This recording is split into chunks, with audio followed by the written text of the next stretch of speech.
concepts of personality and integrates the psychoanalytic concept and the humanistic philosophy at the same time.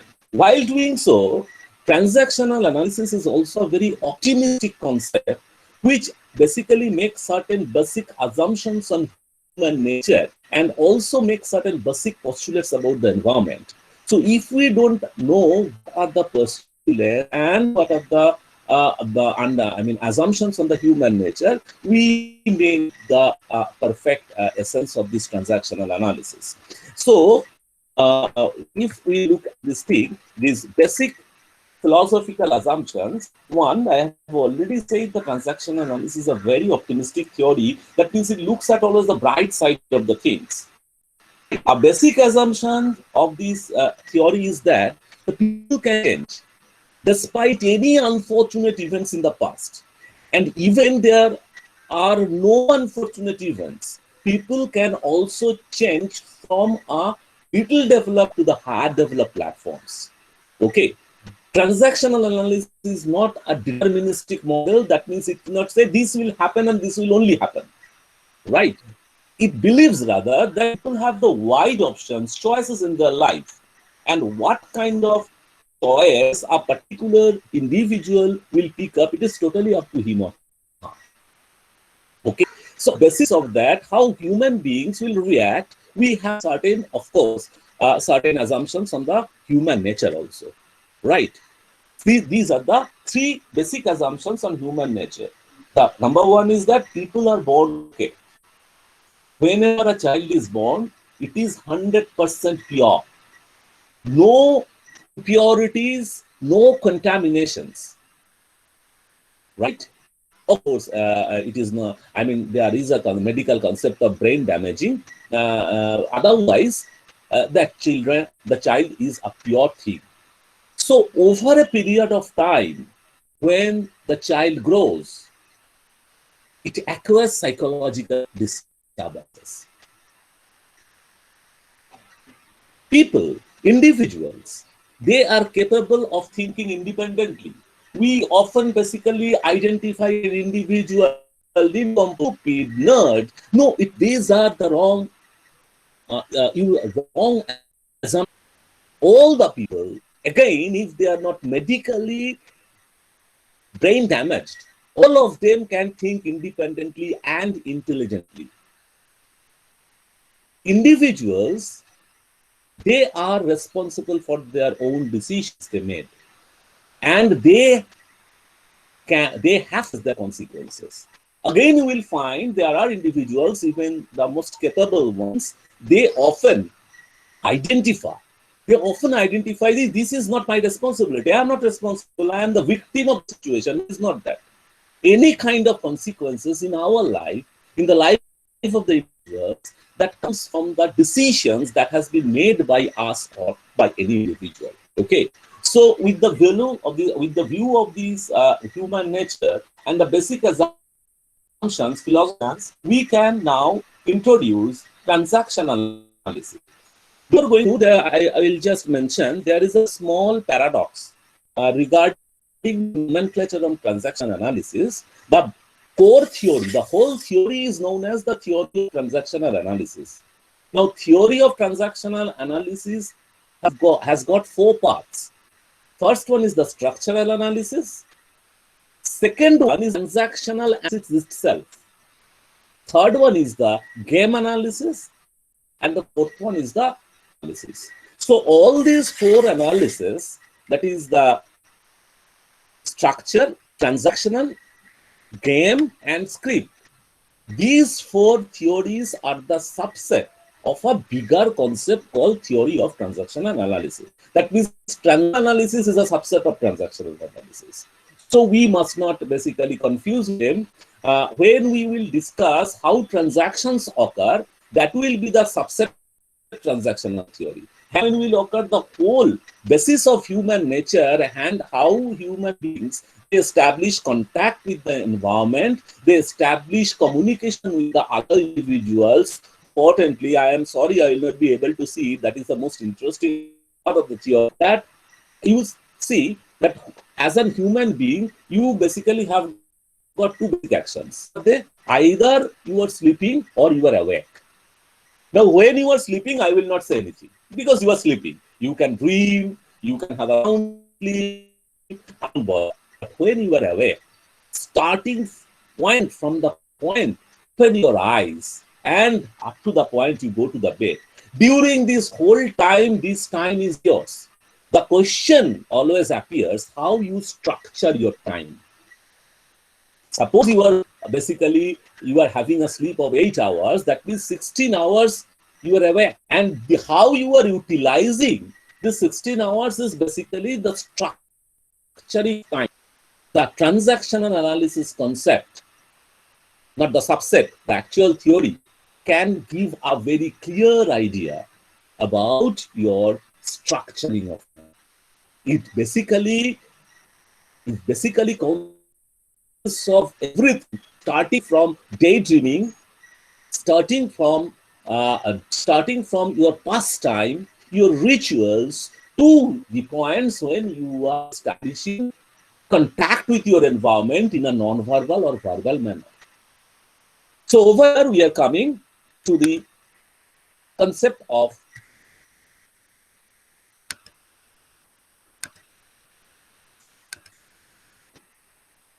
transactions. A fundamental unit of social action is stroking. So whenever an individual is establishing contact with the environment, it's done by the means of stroking. So when that particular stroking is reciprocated, there is an exchange of strokes. And this exchange of strokes will be identified as transaction. Okay, we will definitely elaborate stroke, but before that, let me clarify. It is not required that strokes are always verbal. It can be non-verbal. Okay, you can all gesture, and suppose that gesture is reciprocated by another gesture, that is also stroking. If you are fond of the English action movies, you will find commandos, they are basically attacking a particular facility, building, or basically going for an action. They don't exchange words. Rather, they basically use the indication through their fingers, where to go, how many people are there, when to try, right? These are all strokes. Now, where such kind of takes to the exchange of strokes, we identify this transaction as the unit of social intercourse. While analyzing transactions, that is the theory of transactional analysis, is the process of studying the interaction between the individuals and how to improve them. Not the fact, this also gives idea how to perfect these such kind of interactions so that we can get optimum results. Let us explain stroking. Stroke is a very simple thing. When an individual recognizes any other entity, also saying individual, any other entity, with the verbal or the non-verbal gestures, then it is called a stroke. A stroke is a simple thing, you know. Suppose it is raining torrentially, it is a heavy downpour. You are basically cannot even, your umbrella cannot even help you from that particular downpour. Suddenly you found out a shelter, right? And while approaching the shelter, you found that a solid individual is standing on the shelter. So you just ran into the shelter, and this solitary individual looking at you just gave you a space. I mean, shifted, say, 1 feet or 2 feet. A very simple gesture, a very simple unit of recognition, and it's a stroke. You see, there is no word, no exchange of words. That individual simply understood that you are coming and you require certain space, so she shifted a bit. Maybe you will not even say thank you. You will only look gratefully at this individual and then again start having your time waiting. There will be no other exchange of words. But what happened? a stroke was given, a counter stroke has been reciprocated by you. As a result, a transaction took place. So maybe after a long period of time, when you have basically went a long way, perhaps you'll remember that individual who even you two have not exchanged any word, but there was a very small gesture and reciprocation. So stroke can happen in this way. Otherwise, the strokes can happen. You were talking with your friend, you were talking with your parents, you were talking with in your professional life. Likewise, I am lecturing. All these things are strokes. And when in virtual platform, it is not actually doesn't actually take place. I don't know whether you are reciprocating or not. But fine, suppose I am giving the same lecture at the classroom, and you are looking at me attentively. Some of you are will found this lecture very boring. So a few of you are looking outside, and some of you maybe nowadays people don't look outside the window, but rather they basically concentrate on their phone or started scribbling on their own pads. Right? All of them are strokes and strokes. It is not necessary. Strokes can be communicated to that individual directly. Your reaction to any stroke will be considered as another stroke. We will basically identify these strokes as stimulus, transaction stimulus and transactional response, but that will come later. Let us move to the I already mentioned. So while discussing transactional analysis, we discuss the transaction in 4 phases. Okay, the first one is the structural analysis. Second one is the transactional analysis itself. Third one is the game analysis. One is script analysis. Out of these 4, 1 and 2, they are basically about understanding. Structural analysis is to present how an individual is represented in his or her environment. What will be the structure of the personality, right? That the individual will present while communicating with the environment or with the other individuals as such, right? And more importantly, this structural, although it is called structural analysis, the central concept of the structural analysis are the ego states. Second is the transactional analysis, where we basically try to explain or understand how people exchange between them, how they exchange strokes, how they make transactions, and how these transactions ultimately become the crux of the effective communication. The third one, the game analysis, is not about the good things. Right? It will basically identify certain transactions which can lead to a very kind of conflict situations. Right? Again, although I am using the word conflict, but as an organizational behavioral theorist, don't believe the all conflicts are bad. Rather, there are certain very good conflicts. I should not say good conflict. Rather, there are certain very productive conflicts. At the same time, there are conflicts which basically generate a lot of negative concepts, lot of negative vibes, and that is beneficial for the organization. Game analysts try to identify those transactions and try to minimize them.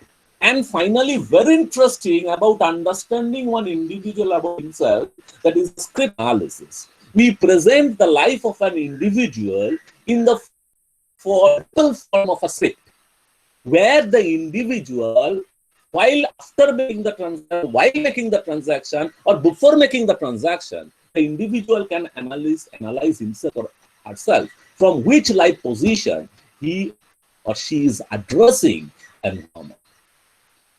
So we shall begin with structural analysis. Although structural analysis is a very heavy name, a very simplistic name in transactional analysis is basically ego states, where these ego states are identified as very dynamic aspects of personality. Eric Berne identified three ego states an individual. These three ego states, in a very simple layman's language, are parent ego state, adult ego state, and child ego state. But okay, often these kind of simple words be misleading or misnomer. So there are certain technical jargons associated with it. And parent ego state is essentially called external psyche. Adult ego state is essentially called no psyche. And the child ego state is essentially called psyche. Okay. Before going or explaining parent, adult, or child, or externopsyche, neopsyche, or archaeopsyche, let me clarify one thing. When we are basically announcing the word ego states, we don't actually remember Eric Berne immediately. A more important, rather, a more popular and more fundamental concept exists in the name of ego states, as proposed by the father of psychology, Sigmund Freud.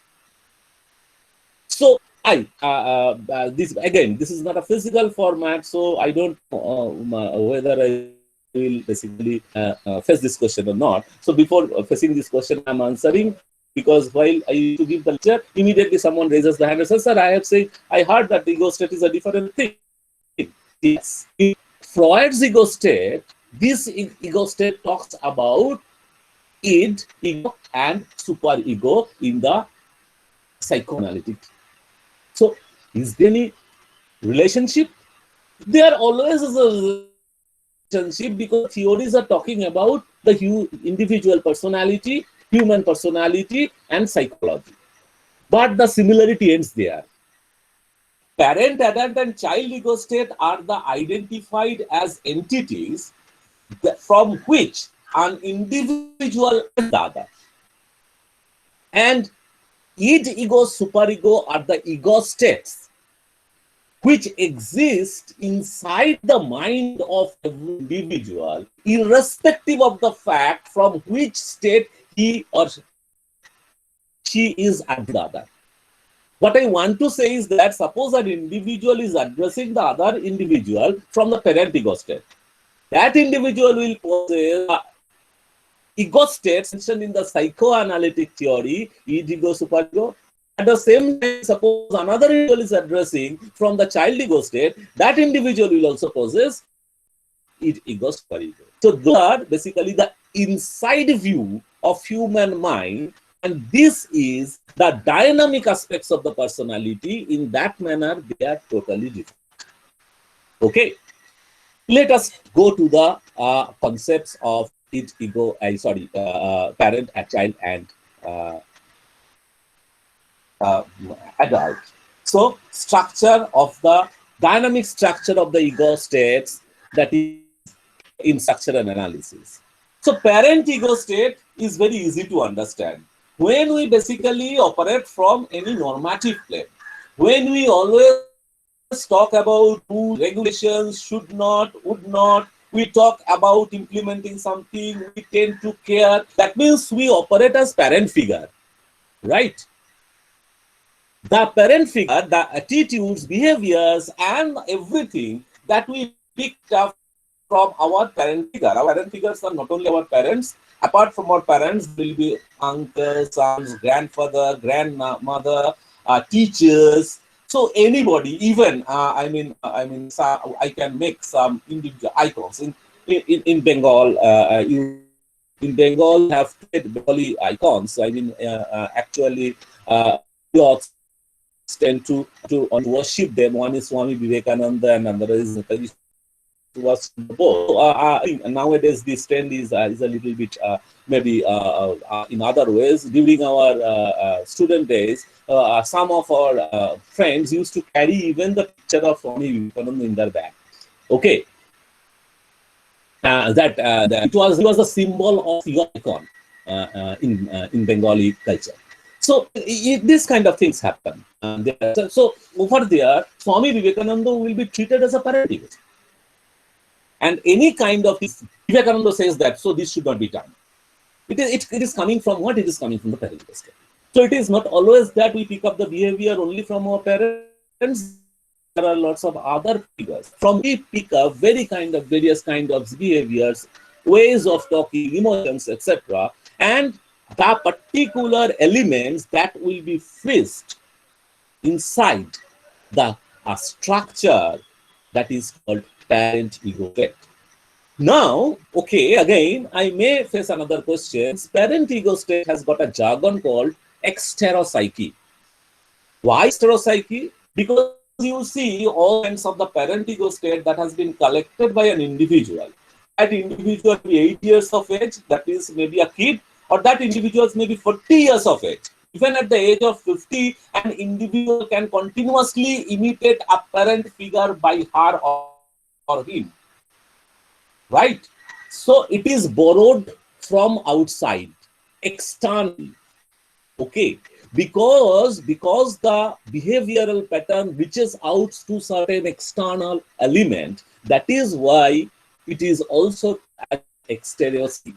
If you ask me, I am in more favor of talking about this exteropsychic behavior, exteropsychic concept rather than the parent concept. We have certain elements in our behavior which would be identified as the behavior of the from the parent ego state, but has nothing to do with the parents, no relationship with the parents or parental figures. But it is borrowed from outside. Say I visited a distant place, a different culture, I observed certain habits, good habits.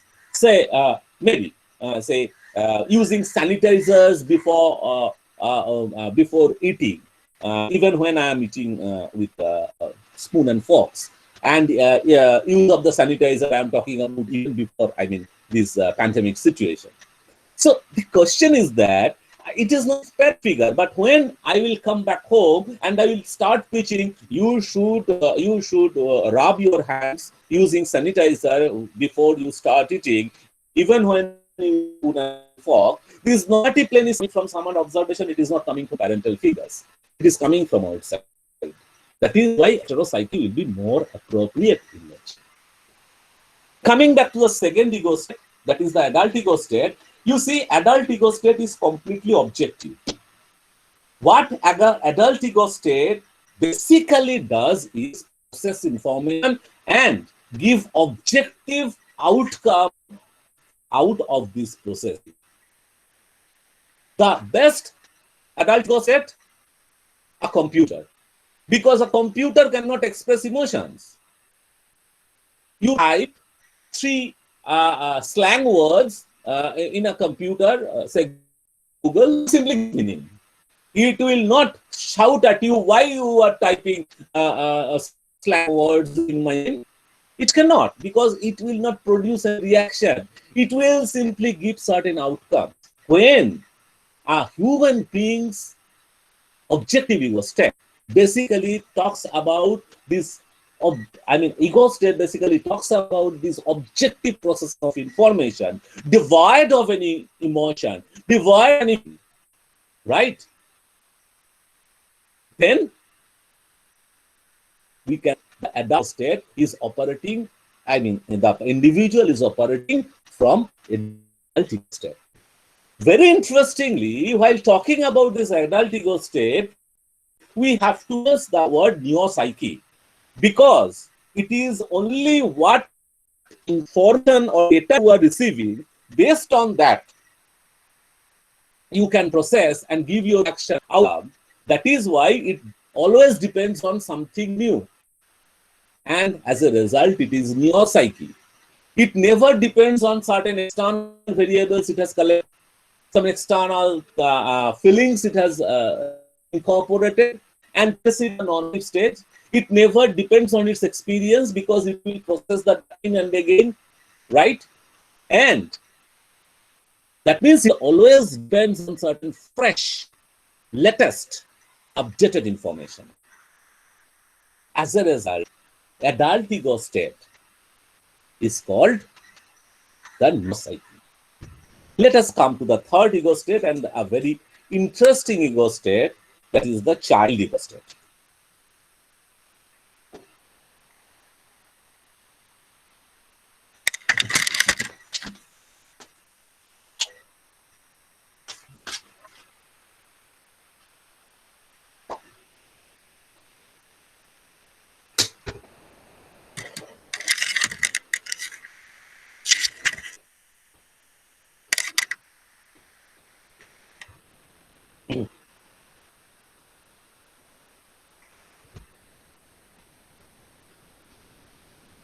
Child ego state is basically the state that is the behavioral events that we pick up during our childhood. Okay, and of course that is from the very point of our birth. So any kind of natural and spontaneous instincts that has been stored inside us since our childhood as an archive material, okay, it will be considered as the child ego state behavior. Because these kind of feelings are coming from the old, age-old archive, and that archive is enriched over a period of years during our childhood, and it always deals with the past. I mean, childhood is not literally have to be child, like again this classification of adolescence, young adult, etc. You can pick up certain experiences, what can be experienced by a child and years, but you can enjoy and appreciate them without objecting, means from the adult ego state, or without the help of any external variable like the parent ego state, then it will be considered as a behavior of child ego state. Okay, and because most of these things are coming from the past and it is archaic, like a child by birth is spontaneous. So the spontaneity, suppose for some individuals over a period of experience, they learn that the spontaneity is not a good thing. Being spontaneous can sometimes bring trouble. So they check, they control their feelings, their behavior, and become restricted. Okay. Some continue to be spontaneous irrespective of the experiences bad or good they have. That means their spontaneity has been well at the child ego state, and because it is coming from the age-old archive, okay, it is also called archaeopsyche. Archeo technically is old and ancient. Very interestingly, before going into the further classification, let me share an experience of mine. Around 7 years ago, I was giving the same lecture, not to any industrial population, but to an academic population, our population like you. Right? Everybody was listening with a lot of interest, and because of the physical format, a lot of questions are being asked. Suddenly, a senior professor, I will not name him. Okay, just I will give, he is associated with IIM Calcutta. Okay, he asked me, you are saying child ego state is archaeopsyche. You are wrong. Archeo means old. So according to Eric Barney, archeo is old and parents are old. So you should associate with archeo with parents. I try to make it understand. So number one, even if Barney is wrong, I can't do anything about that. And if Barney is wrong, since 1958, when child egos were proposed, the book was published in 64, of course, people are using this to modify behavior. Psychotherapists are using it to for their therapy to improve the behavior of the patients. We are using it in a very difficult situations called organizational development, which is very crucial for the organization. And in most of the cases, this concept has been applied very successfully.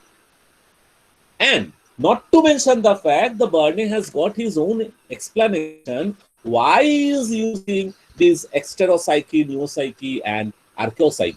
So if you propose that archaeum is old and it should be tagged with parent ego state because parents are old, so these are technically archeo. It cannot be done.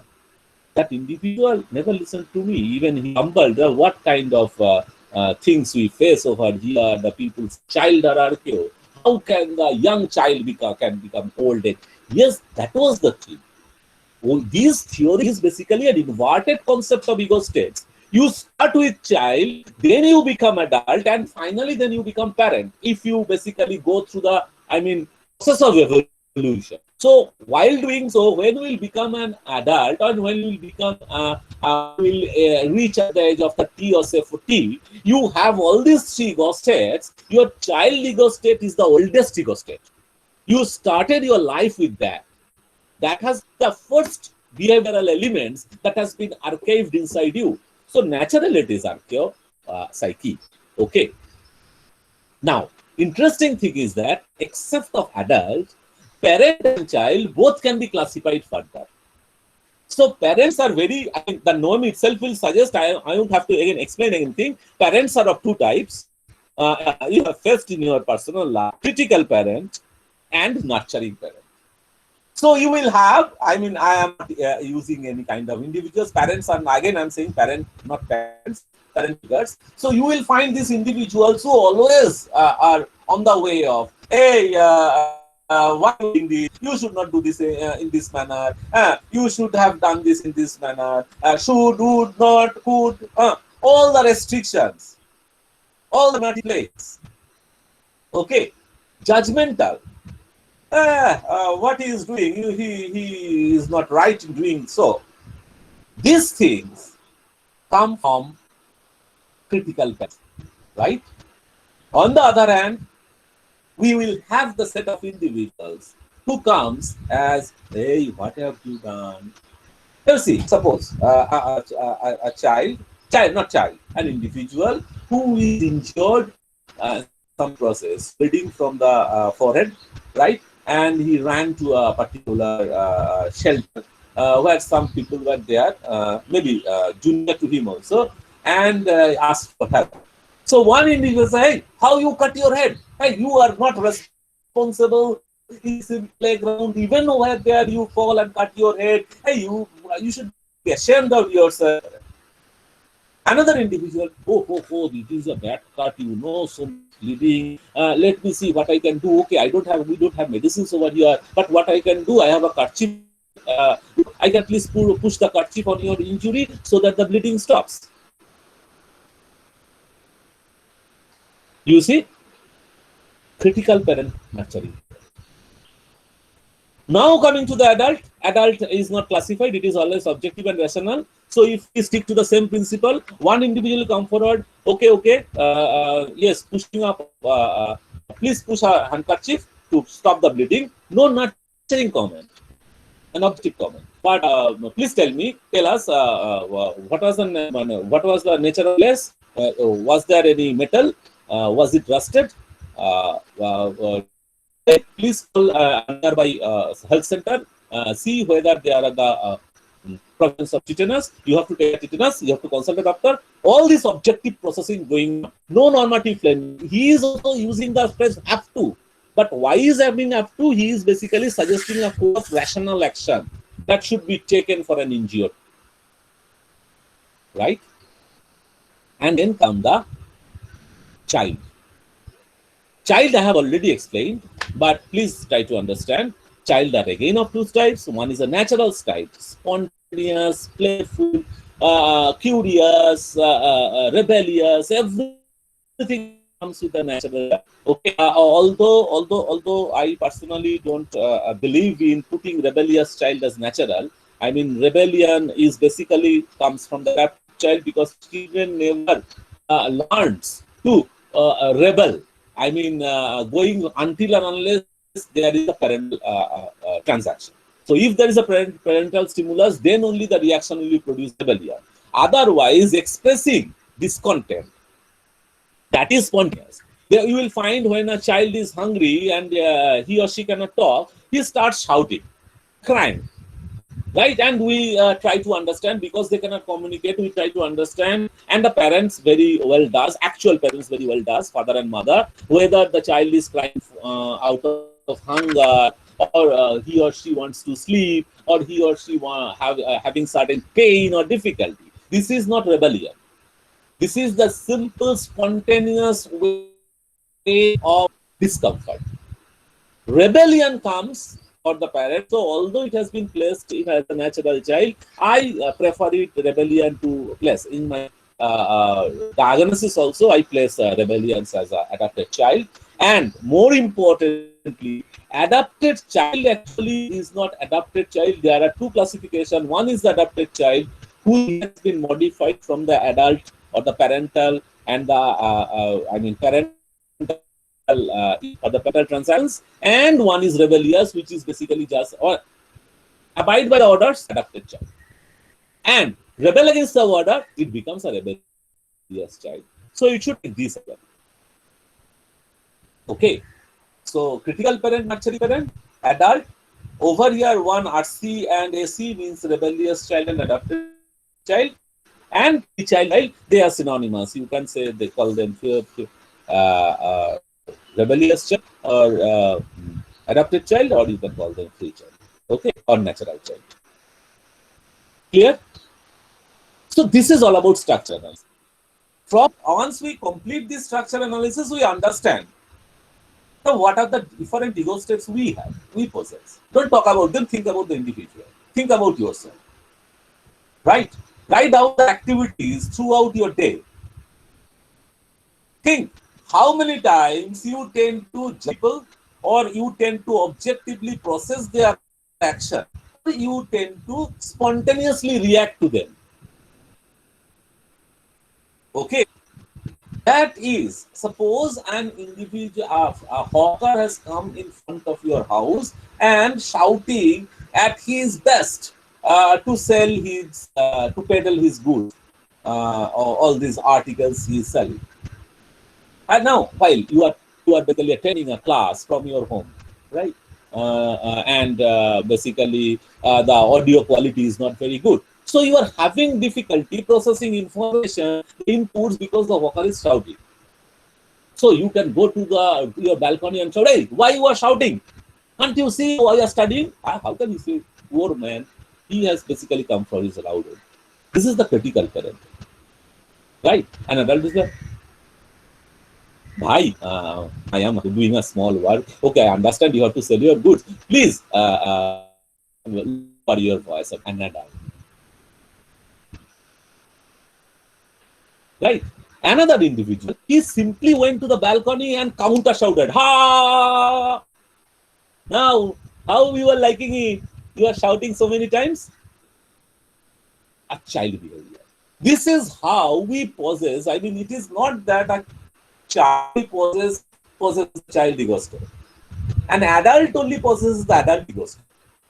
Any individual will possess all these, not three, but identifying the subcategory 5 to 6. If you don't accept rebellious child as a separate category, you can incorporate it under the adapted child. Okay, let us do that. A popular convention is that. You have CP and NP, critical parent and nurturing parent. You have adult and you have adapted child and natural child or free child. So you have 5 ego states inside you. It must be a judicious mixture of all of them. It must not be, it is a judicious mixture of all of them, but some are dominant, some are not. Completion of the structural analysis like this actually follows by a small kind of workshop, a small kind of task, where I used to give around 55 to 60 questions and ask the respondents to answer them. And then I analyze each of the individuals, or if the number of participants is more than 20 or 30. In an ideal industrial system, they have 10 to 20 managers, 12 at the junior level, and for the middle level, there are 10 managers. How many managers an organization will have actually? So it is very easy. So once they complete their questionnaire, it is very simple. The questions of your life, right? Let me show you certain questions. Okay, are you with me? Yes, we are with you. Thank you, ma'am.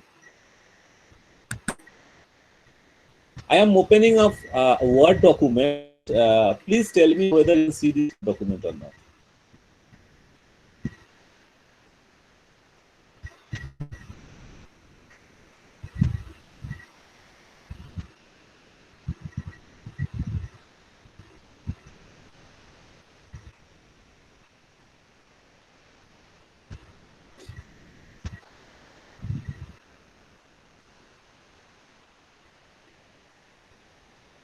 Okay, the Word document is visible. The Word document is visible. Yes. Yes, sir. Thank you. So you see, above all, there is a scale. One is the absolute disagreement, and 10 is the absolute agreement. You have the options of giving any number between 1 to 10. So you may somewhat agree. That is your verbal notation, how you will interpret the numbers. So from absolute disagreement, you can have somewhat disagreement. Then you can have disagreement. Then at 5 you can have a neutral, neither you disagree nor you agree. Then at 6 you agree a bit. Then at 7 yeah, you agree a little bit. Then at 8 you agree you agree to a considerable degree, and then you agree very much, and finally you absolutely agree. Anyway, so you see there are, I mean, I think over here 60 or 55 questions. Let me see. 55 questions. Okay, and this in 55 questions, it is simply asking certain responses from you. Like, for example, anybody can give the answer. Children should do what they are told without asking reasons. Anybody of the participants, please give me a number out of 1 to 10. If you absolutely agree, it's 10. If you absolutely disagree, it is 1. In between, you can give any number. Children should do what they are told without asking reasons. Sir, I think it will be a 6. This is Dr. Nivedita Bhattacharya from Shama It Prasad is College. 6. Okay. Yes. And I'll Thank you, explain madam. So also you because continue answering. I will ask you. Uh, you cannot see a screen. Hello. yes, ma'am. Yes, sir. I Yes, can ma'am. see your screen. Nivedita, ma'am. I can see your Very screen, good. sir. So I am only asking you. Okay. I will ask another 4 questions to you. Right. Okay. Okay. Technically, I should ask to everybody and collect responses. So you gave 6, right? Yes. Okay. Now, question number 2. I express my concern for others with gentleness. Um, 8, sir. 8. I can't say 10. I past experience clearly in mind when making current decisions. 10.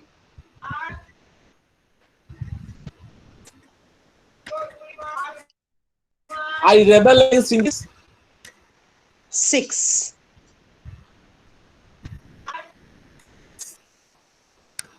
I express my feelings easily and spontaneously. 8. Okay. Now, because you will never understand the hidden codes, let me express it for you. Question number 1 is for critical parents. 6 Yes. means you are towards have a great degree of inclination, not huge, but a certain degree of inclination to be a critical parent. At the same time, you have a high degree of nurturing parent. All over your parent ego consists of 14 out of say 1, 2, 3, 4, 5 out of 50. That means 20% of your ego state is basically parent ego state. Is it clear, ma'am? Yes, sir. And Yes, very sir. interestingly, in question number 3, you see, you basically consider past experience while making present current decision. It is just the opposite of the adult ego. That means objective processing of the information is not available, right? So, for having a good work, somebody criticized you in the past. While doing the good work at present, you will keep that experience in your mind. It's not adult ego state. It is basically some other ego state. Not. It is a reverse adult ego state. So, what you have given as 10, it is considered in this questionnaire as 0. So, you have 0% of your adult ego state. You rebel against injustice, fine, 6. And that is, you see, it is adopted child or rebellious child, whatever you want to say, and you express your feelings easily and spontaneously, 8 out of 10. 80% of your natural child is basically manifested, and all over from your child ego, basically 16, that means 80% is basically is basically from your child ego state, and 14, that is 28% of your ego state is child ego state. So what is happening over here? Somewhat a chunk of your ego state is very much missing.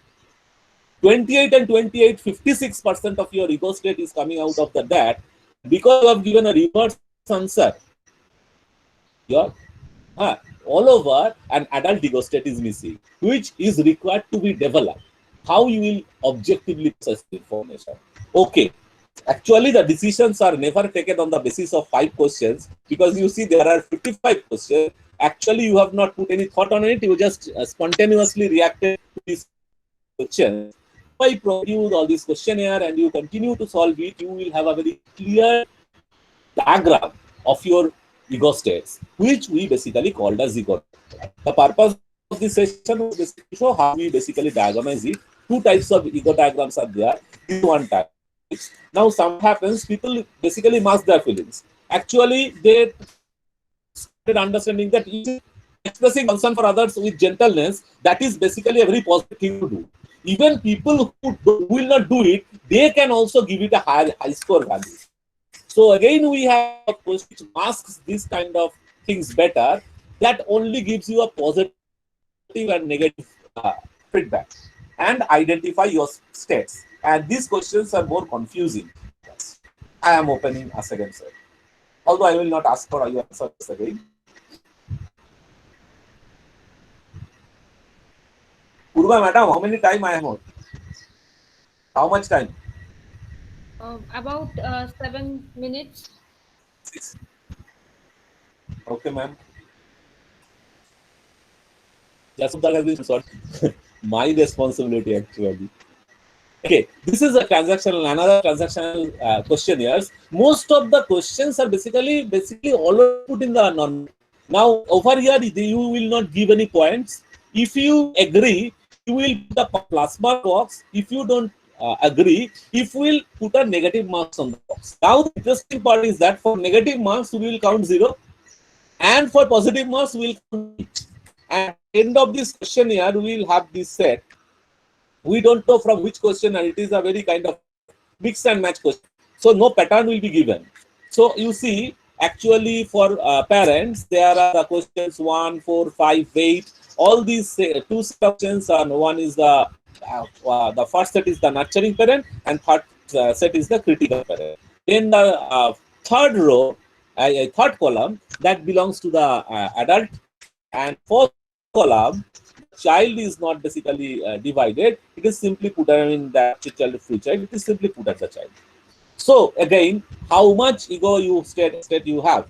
Parent ego state, we can basically again basically develop a kind of PSC profile egogram that you see parent, adult, and all with this course and everything, parent, adult, everything we can basically do. Actually, the goal of this kind of sessions will to undertake the workshops for each of these parts. Once we complete structural analysis, we should undertake 2 or 2 exercises like this so that we can understand what is happening actually. If you don't put score for yourself, you will never understand. Anyway, so after structural analysis, we'll come to the second part of our analysis. Remember, I've said there is structural analysis, which will basically analyze our state of mind. That has been done, finished. Now we'll basically try to explain how transactions take place. Because of the short time, I will just go through it. I cannot explain.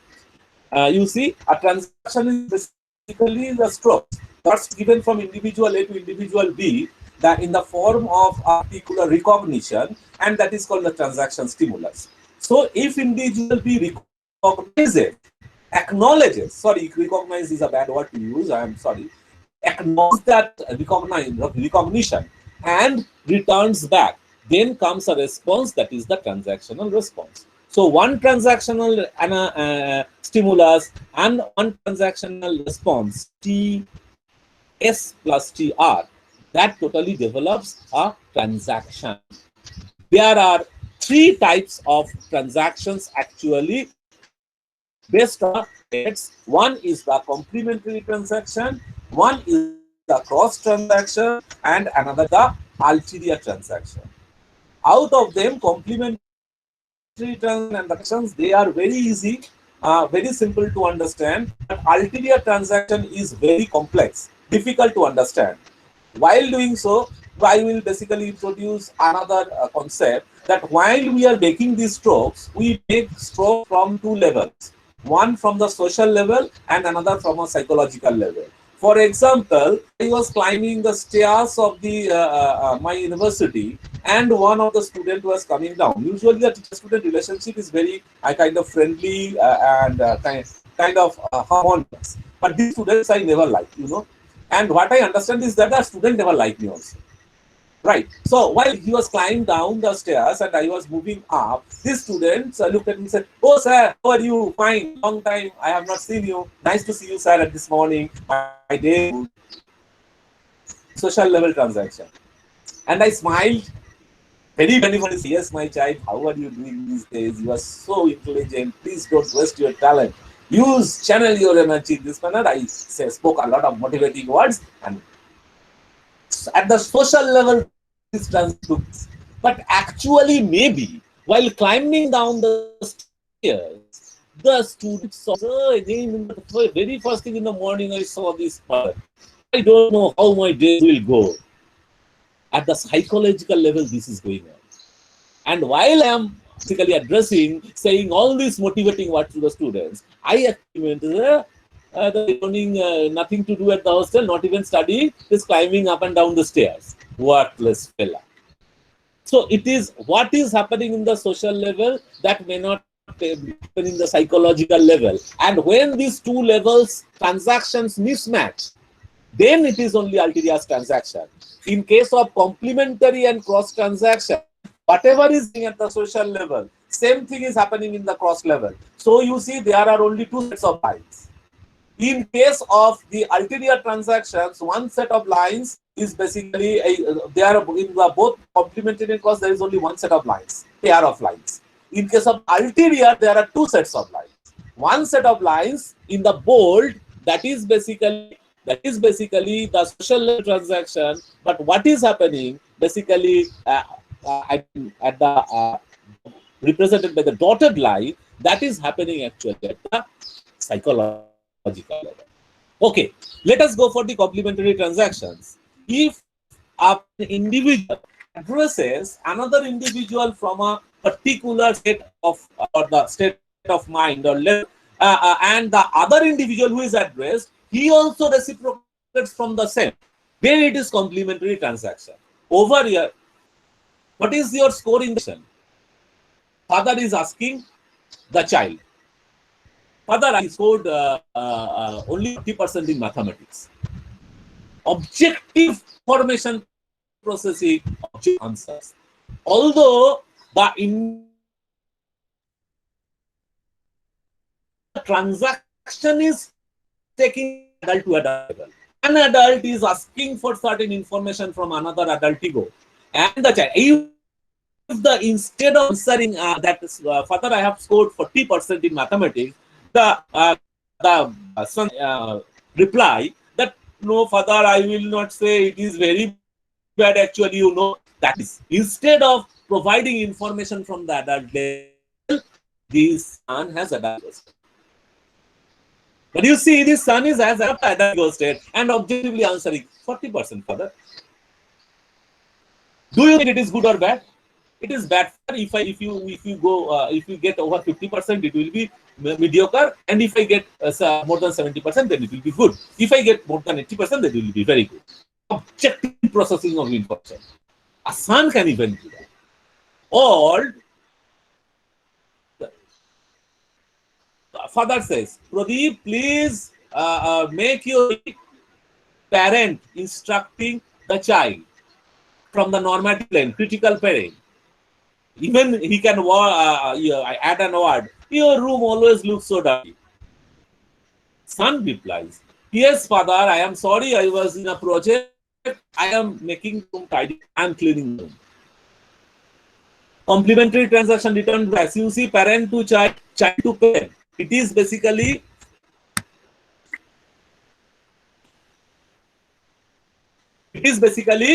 going in the same parallel direction.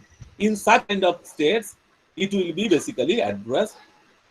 So, The rule of communication is that if such kind of complementary transaction takes place, the transaction will go for infinite. This kind of transactions are very important, particularly in our classroom situation. You will find that particularly when we are teaching, either we can adopt the adult ego or we can adopt the parent, right?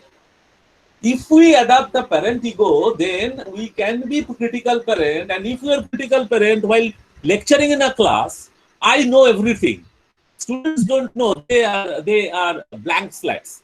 So I am writing anything I like on the slates. So if a student asks a question, I consider it as a challenge and I scold him immediately. I, you are arguing with me? He is supposed to argue. We have to understand. A student is sitting in the class, he is supposed to argue, otherwise how will learn? They will never learn if they don't argue. Adult will see, okay, that person is seeking information. So let us come to a discussion platform. As a result, this kind of complementary transaction will go on and on and on. On the other hand, if you look at a student, the student can basically operate from an adult ego or he or she can operate from a child ego. Okay.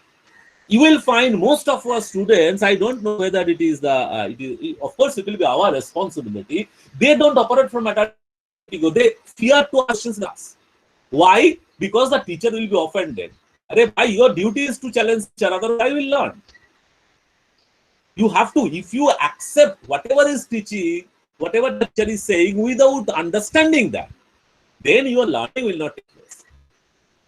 So most of the students, instead of behaving as an adult, behave as a child. So our parent-child transaction goes on and our classroom is going on. But if suddenly some students turn into adult and indulge in the adult-adult conversation, while the teachers remain as the parental state and continues to behave as the parent to child, they are occurred cross transaction. I'm sorry, I have given a different diagram. It should be parent to child arrow and adult to adult arrow. Okay, so it will cause you. The rule of communication is that it will be stopped immediately. There. In case of the ulterior transaction, I have said social level and psychological level that the best experience is that if you are all from Kolkata or you have acquaintance in the Kolkata, just visit Hatibagan market or the Gorihat footpath market during the noon time.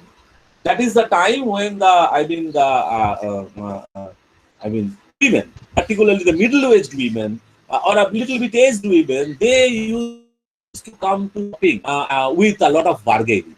And the exchange between the hawker and the shopper, if you ever record it, it is the classic example of ulterior communication, where the shopper and the hawker behave as such, the two ends are communicating. So one particular transaction is basically the social level, while actually the child or two parents, they are communicating with each other. Actually, they are two childs.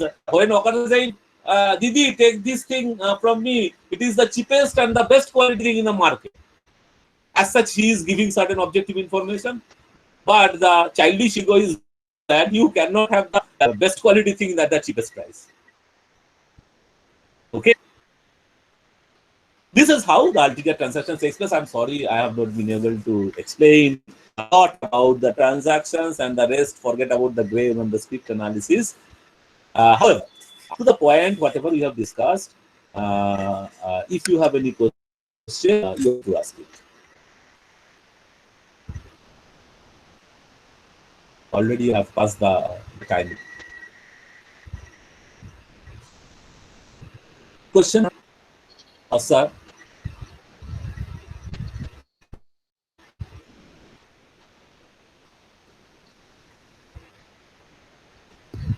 Anybody has any question?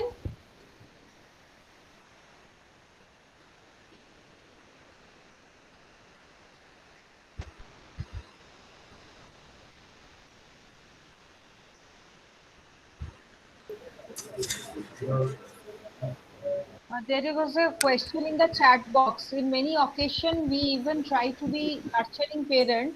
The kids feel we are giving them yarns, and they really are not eager to take the consolation. Then, what's the way out to handle this situation? It's in the chat box. Actually, there is a very good question. Actually, there is a misconcept about there. Parent not give any GAN. GAN will be given. So, as a parent, if you, I mean, I am pretty sure you are talking from experience. Also, most people mask that. Okay. So, the question is that you think you are a nurturing parent GANs, that means actually you are not a nurturing parent, you are a critical. Try to understand that. And how we will handle the situation? Okay. I am giving you best combination of any ego state is nurturing parent around 20 to 30%, okay, adult around 30 to 40%, and free child the rest. Okay, look, you have to have a child ego state, otherwise you cannot appreciating beauty naturally the child ego state. I am an avid bird watcher, you know, but when I see a specific sense or suddenly capture the image of a bird in my lens, I get ecstatic. Even my family members used to criticize me. Oh, you become a child, you start running behind a bird in the jungles or in the mountains. Although I have been injured. So it is my child ego state. You know, I forget everything. People have to have inside them, otherwise they cannot appreciate aesthetics. The beauty of the majestic beauty of the mountain. You cannot appreciate it in your child, right? While you are taking care of your children, it has your care. Then you are a caring parent. Whenever you again make the right, not that the critical parents are not required, because you need to obtain spontaneity in your child. For that, you have to be a little bit critical. Zero critical is not a good thing. But being critical, whatever you are going to the normative plane, even if you get like you have to take medicine your doctor prescribe, you are becoming a critical parent. You are not. Okay, so this is my answer. I hope I have said.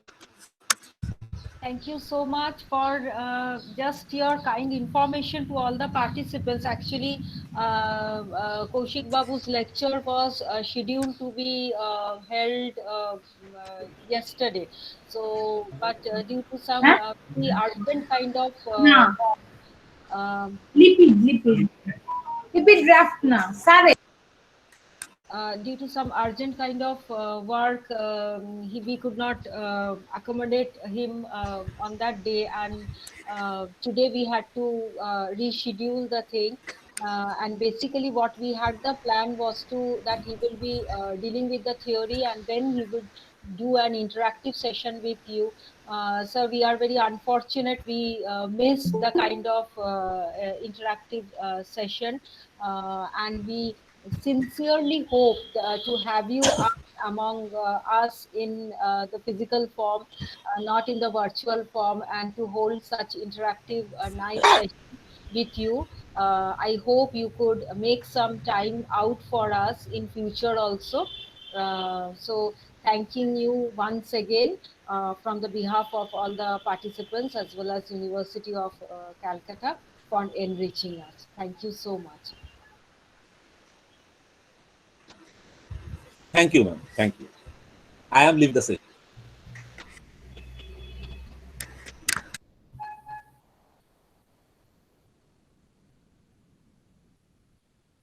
So we will take a small break of 5 minutes, and then our next speaker will be with us.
Good morning, sir.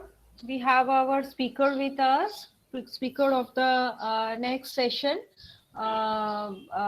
Shri Sanjay Das. He is with us. One thing I just wanted to share with you all participants is that if you just could look at the CV of Mr. Das, he in himself is an institution, because the kind of zeal that he has for learning, he is engaged with so many institutions in various capacity as an academician. Apart from it, he has been a successful in the corporate world. He has been a general manager and has hold a very similar kind of post of importance. And the kind of zeal is reflected that he is pursuing his PhD. You are an inspiration for us, sir. We are all waiting eagerly to hear to you, to share your wisdom with all of us, and the stage is yours. Without much wastage of time, I would sincerely invite you to the dais in this virtual platform, and would expect you to share your nuggets of wisdom with all of us. And just for a formality, I would extend my sincere welcome to you from the behalf of our Department of Home Science, University of Calcutta, as well as the Academic Staff College, UGC HRDC Center of the University of Calcutta. A very good morning and welcome.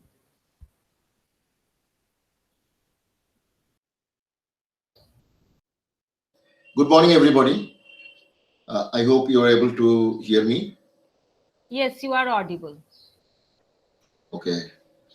Well, ladies and gentlemen, I am not too sure whether I'll be able to do justice to what has been told about me. Let me tell you, I didn't start my career as a teacher. Whereas you all are here, you are all respected professors from various institutes. I started my career as a corporate person. In fact, I joined Philips as a management trainee, and then I worked in various organizations. And of course, I always had the desire to share my learnings with everybody, and that's how I've been here. Well, can I have a brief understanding about the people present over here? I presume you all are teachers. Am I correct? Most of us we present here are teachers, and there are a few research scholars who are in the process of becoming teachers. That's really nice. Let me tell you, at the beginning, I came to teaching after working for few years in corporate. At that time, I used to be occasional visiting faculty, and later on, the gap between two deliberations reduced. That's it. So I have a basic understanding and belief is that in today's world, we should practice collaborative learning. I personally do not believe in top-down communication. Forget about top-down teaching. Every class for me, whether it is in any institute, it is a learning session for me. So I have come here with the idea that I will get a lot of learning input also, interacting with you, and hence interaction is very important. I don't mind if you want to stop me. Please do not call me sir. First name is good enough. And if you want to ask a question, please ask. You can interrupt me also, because I think this is not a forum where we have to be absolutely stiff-necked formal, because in that case, their reality cannot be addressed. By reality, we mean why we are talking about soft skill today. Because soft skill has become important in the whole world for quite a number of years. But it is changing. It is changing in a very interesting way because the environment is changing. I understand that you have already gone through various sessions on soft skill, including communication, body language, time management, etc. Pardon me if there is a bit of overlap somewhere, but most likely I will try to discuss situations with you, and if you find that situation matches with your experience, life of person known to you, please come out. Because life is the biggest teacher for us. Right. So with that, I straight away go to my presentation. I have tried to accumulate things which are from various sources and also something from my experience. Okay. Can I quickly know what all the forums that you have already crossed during this program? Can I have a brief this thing? Can anybody give me a brief rundown of what has been covered? Is it possible?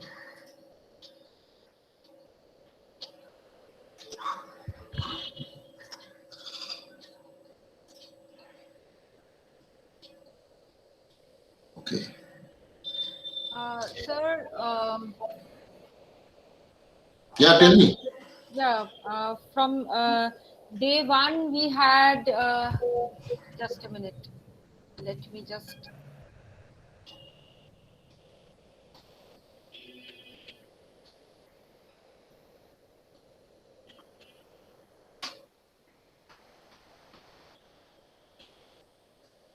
Okay, let me present it.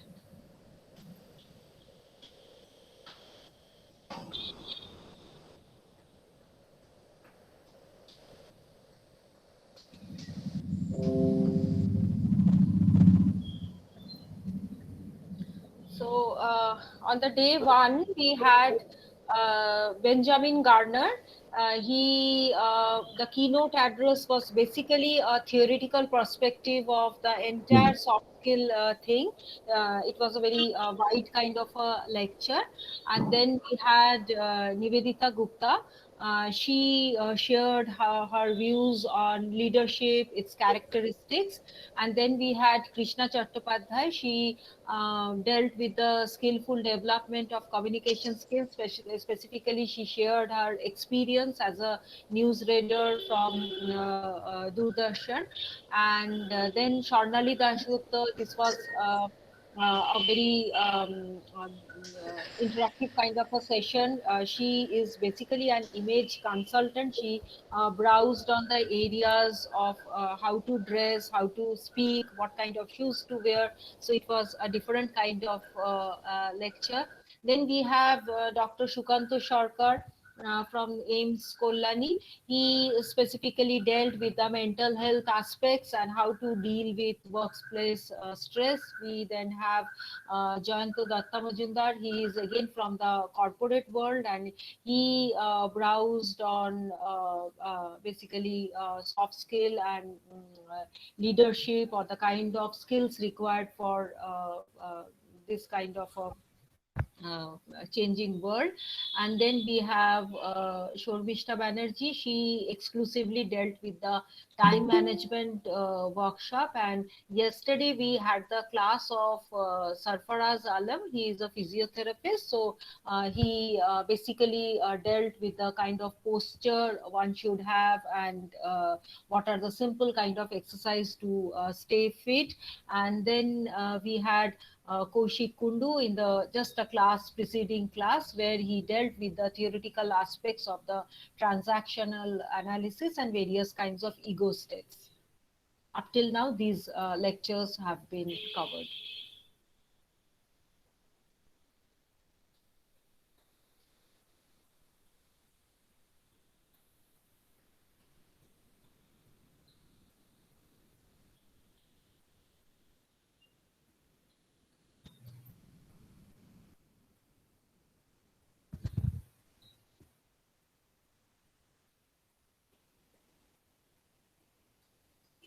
Yes, sir. Are you there? Can you hear me? Yes, you are audible. Yeah, actually, there are two systems. I think you are making a presentation.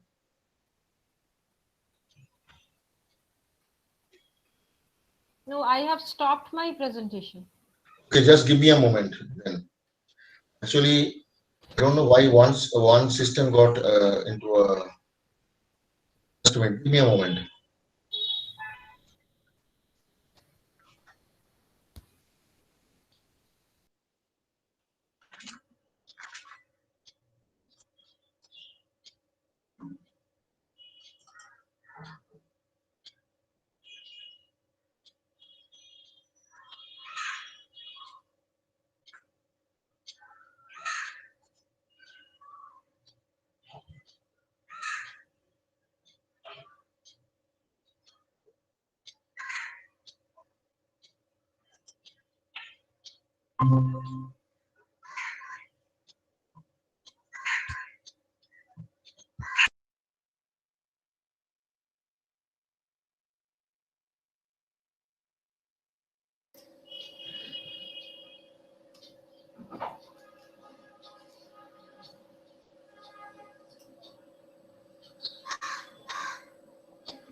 Are you presenting? Yeah, I've just started. Okay. I think my screen is visible now. Yes, it is visible. Okay, so let's start. So this is all about the program. I could hear the part of it anyway. Let us not repeat that. Okay, so my area of discussion today will be soft skill in this changing world. Now, as we all know, the change is something which is continuous, and even with COVID, it is even more aggressive, visible, and affecting the whole world. So, if we look at the soft skill, how it is important, let us take a quick look at the changing world in 2021. We all know today, if you meet every other person, could be a student, could be a co-faculty, and if you're in corporate, could be another employee. So you know he is connected, and therefore he or she is well informed.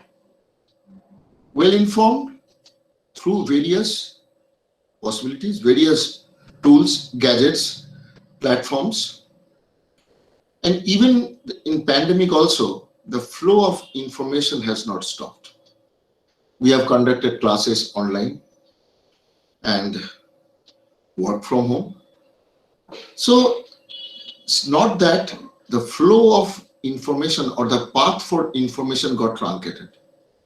So we all are up to date, and therefore, as a human nature, with so many things happening around, with so much of stress, obviously people are demanding. People were demanding, and maybe people are more demanding.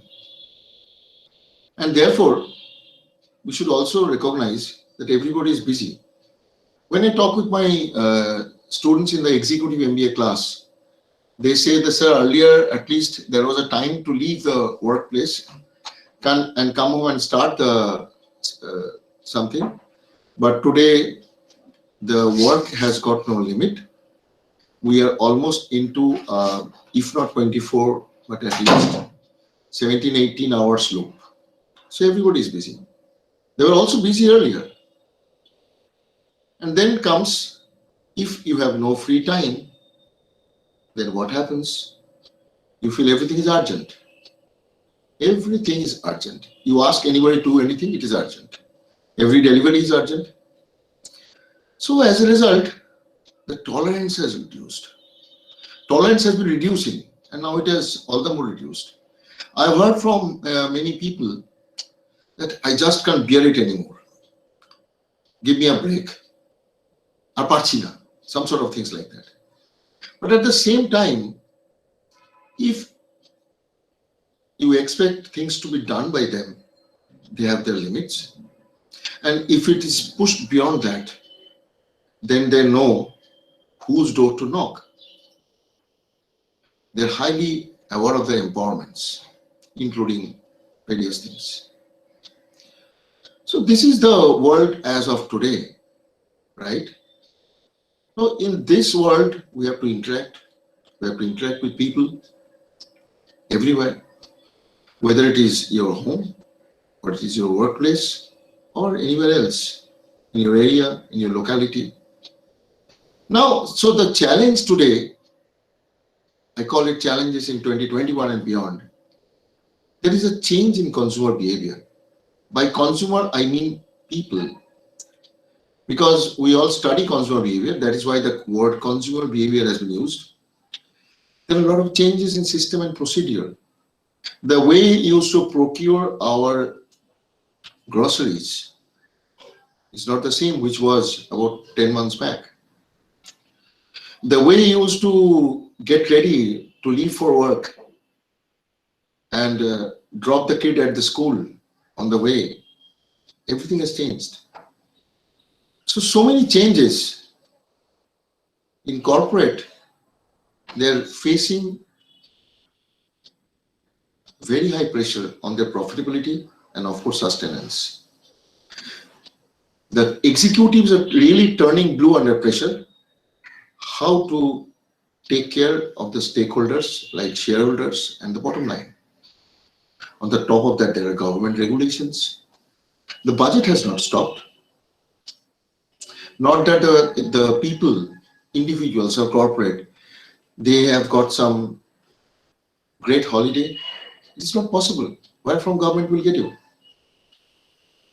And on the top of that, we are all talking about sustainability. I'm talking about the environmental factor. Sustainability is a challenge today. We do not know what is going to happen. Whether 50 years down the line, our following generations will have the adequate water to drink or air to breathe is not known. But technology is coming. Technology is coming. We are blessed with internet. We are also blessed with availability of devices at a price which is less than 25% of the price which was there 10 years back. So technology has reached everybody almost. At the same time, uncertainty is there. We do not know. Lot of the students, lot of people tell me, sir, chakri ta ki thakbe? I can't answer. You know, we always try to look at things as whether it is deterministic. Deterministic is very simple. If it is 2 years down the time, 21 will become 24. 21 plus 2 equal 24. Then it can be probabilistic. Lot of things we do, we solve a lot of problems of probability. And the worst thing is uncertainty. Today, somehow it is uncertainty which is hovering on us. Nothing is predictable. And in this situation, it is really important that we stick to, adhere with whatever we have. Now, what we have, I'm not talking about the job in hand. I'm not talking about the order in hand. I'm not talking about engagement in hand. What is more and more important, and perhaps the most important thing in life, is what? Relationship. Whether it is corporate or home, factory, locality, neighborhood. If we have to go there, we have to have some kind of soft skill. Now, I was just going through Harvard Business Review, where Stephen Colson has talked about what is most important soft skill is being able to learn adaptively and obviously take good decisions. Ladies and gentlemen, when I talk about decision, I really do not mean just corporate decisions. Decisions are taken every day. Decisions are taken in every house. Whether you will say something to your son or daughter before he or she is returning late is also a decision. Whether you will skip today and tell your next level team member after he makes similar mistake one more day due to which you have lost the order, that is also a decision. But you look at the third one, which I was talking, able to work well with others. Because these skills are important. And what he says, it is more important to work on these things than to teach the students about the code. Because technology will do a lot of things. People will know how to interact with technology. But question is, technology has to leave behind things which cannot be done through technology. A smile to your child when you return home, technology cannot do. A pat on the back of your team member once he does a good job, technology cannot do. Now, these things are very important things, but we tend to ignore. If you look back, how many times we have appreciated people around us. Maybe how many times we appreciated our mom or wife. Once she cooks something which is extremely important on that day, and she does it with the same perfection over years. A typical pious on your birthday, delivered religiously year after year. Maybe after your mom, your wife has taken the responsibility. It is something, it calls for an appreciation, understanding and appreciation.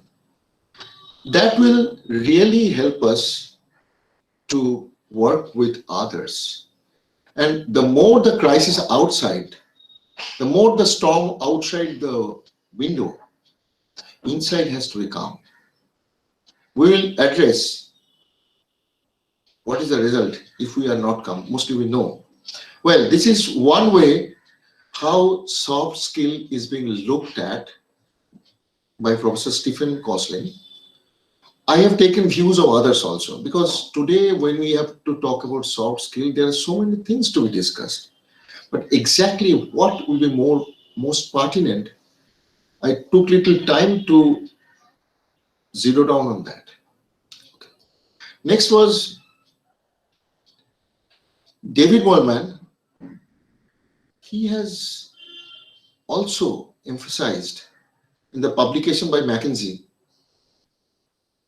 that it is important to work harmoniously with others.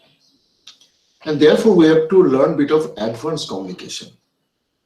Obviously, interpersonal skills, leadership, etc., etc. Last one is quite important for all of us today because we all are teachers, teaching and training skill. Let's go to somewhere else also.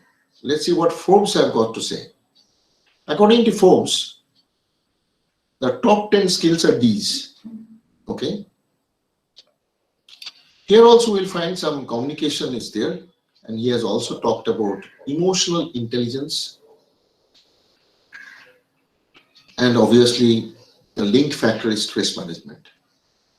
Now, looking at these three major publications in the recent period, all have been published in 2019. For today's program, I have decided to address the following. Obviously, customer service, I do not think the time will permit us, but anyway, we will definitely talk about being able to learn adaptively and able to work with others, communication and emotional intelligence. This is our plan for today, right? So let's go. Right. Now, when you are talking about adapting and getting knowledge, we all know knowledge is the most important thing that we teachers consider at any point of time. Now, what exactly, how it is more important today? Because it has to be acquired from all directions. We have acquired knowledge in the schools, in the colleges, in the universities, through various lectures, and almost it was showered on us on a top-down manner. But in the present situation, that is not the only way. I remember having discussion with a couple of my students. They are working in responsible position in corporates. In fact, that is why I call my sessions as collaborative learning. One of them told me, sir, why not? I think this lockdown is going to continue for months. Can you not really get something very important? Can we not acquire some asset, intellectual asset? I said, of course, why not? And then he enrolled himself into certain programs. I'm sure many of you have also done the same thing. And by now, many of the students, they have passed through various programs and really acquired knowledge from various directions. Maybe Udemy, maybe Coursera. Now, question is, many of us have some inhibition about the way of acquiring knowledge. In fact, a friend of mine told me that, do you think you can do justice in these online classes? I said, look, justice depends on who is trying to do justice. Now, if you want to do justice to a situation, to a human being, to a device, it is up to you. Now, today, after so many months of this lockdown, we all have mastered the art of how to interact. Google Classroom has opened a lot of windows. Now, it started with Zoom. Google Meet became free for all. And there are so many other ways. Now, therefore, time doesn't stop because of lockdown. Those who have acquired from all directions, they're the gainers. Because continuous upgradation is needed to remain up to date. And it is necessary to be up to date. And see, age cannot be an excuse. I am 63. When I was in engineering, there was no PC, right? But I had to tune myself to become a person in the corporate implementing ERP and CRM. And today, if we say at this age, I cannot do this, I cannot start teaching over the computer, I can't, so that doesn't work. For any learning, right? Well, let me tell you, I learned swimming at the age of 60, right? And I know many people, they learn many things at different ages. Age cannot be an excuse. And if you stop due to whatever reason, whether it is age or my inhibition, this is retreat. Because things are moving, the train is not stopping. If you stop, it is retreat. It is like those trees that cross the windows when you are sitting on a train. They go to the back. You leave them behind. And in Bengali we know শিখতে হয় নইলে পিছিয়ে পড়তে হয়. Something like পড়তে হয় নইলে পিছিয়ে পড়তে হয়. So we don't want to stay behind. None of us. And not even your children. And one more point is important here. From whom we are learning is not important. Many of us, we learned how to use WhatsApp from the children. What's wrong? Many of us, we get a lot of things done by them because they are quick learners. But there is no harm in doing it myself. As we know, it is, as I told you, one of my students started getting into this kind of forums and learning through the courses that they offer. Those investment, whether it is small or big, is not important, but they pay the best interest. Now, where from we are coming? We are coming from the very fact that we have to be an adaptive learner in the changing environment. Now, this, you can say that learning gives you skill, but what is the link of this with soft skill? Yes, your desire to learn, the learning agility is important. And because you have to adapt with the situation, we have to adapt with the situation and learn. And then, if we do not have learning agility, what it is, then we will stay back, stay behind. We have to have the shekhar agroh. Now, question is, opportunity will not come. If we wait for the opportunity to come, then we will keep on waiting. The student of mine who is working with PwC, he didn't wait. He asked me, sir, I am also looking for it. Can you send me a couple of links? I gave him a couple of links. And then he completed 2-3 of them. And he has been sending me. I have done this. And not only that, I know teachers, professors of universities.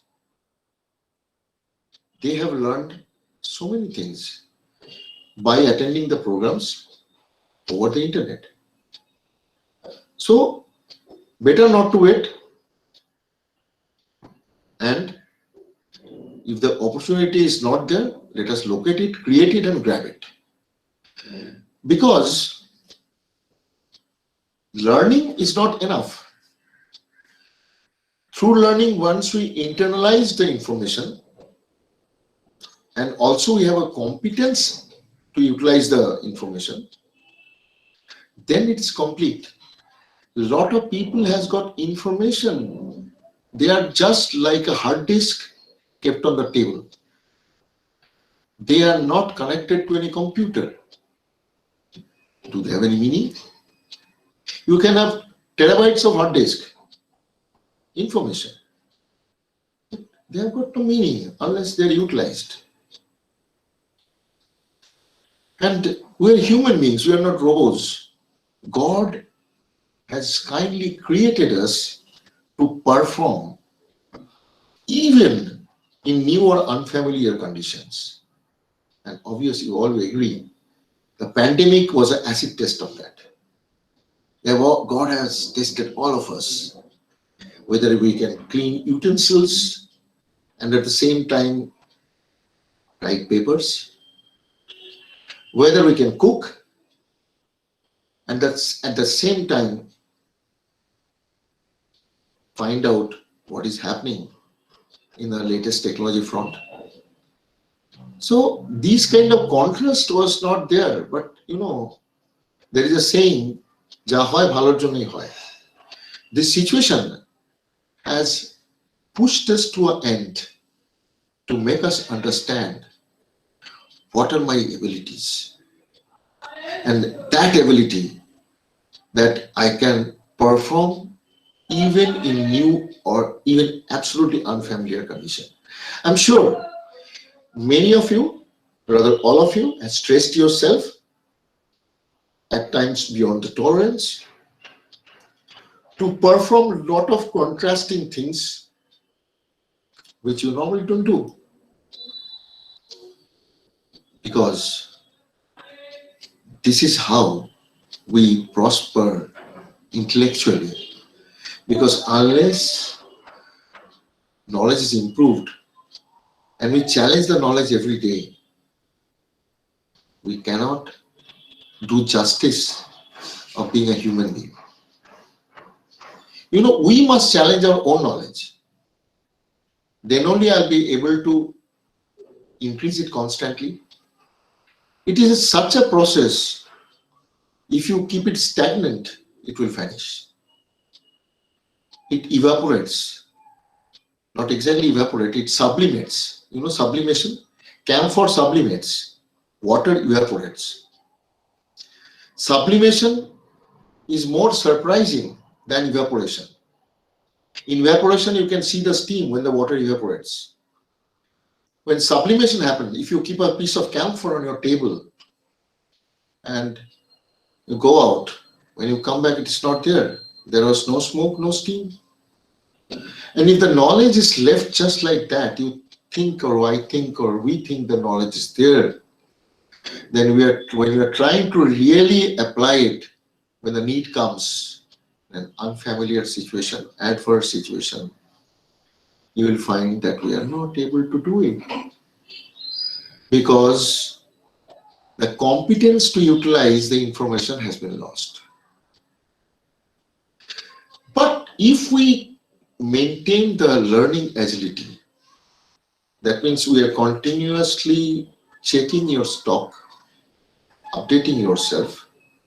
Okay, this I learned, okay, but this is not applicable, cannot be applicable today. So let us do something. Now, if you ask me, do I do that? I try to do.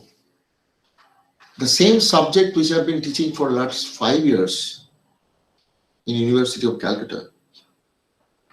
What I taught 5 years back and what I teach in the current semester, there is a world of difference in the content and in the rendition. Maybe I am just able to do 25%, but I really feel that I should do much more. I should do really much more. Now, this is one, and if you add your knowledge, you know what will happen? It will make your ego sink. It's not me. It has been told by Albert Einstein. And it is a cyclic process. More knowledge, less ego. Less ego, more desire to learn. Like Sir Isaac Newton, who said, I was picking pebbles on the seashore. Right? So knowledge will reduce the ego. Sinking of ego or reducing the ego will give us an impetus to learn more. It will add to our learning agility. So therefore, there is no alternative of learning. I do not want to turn it to a monologue. Already 10 slides have been covered. I would like to hear from some of you about what you are thinking.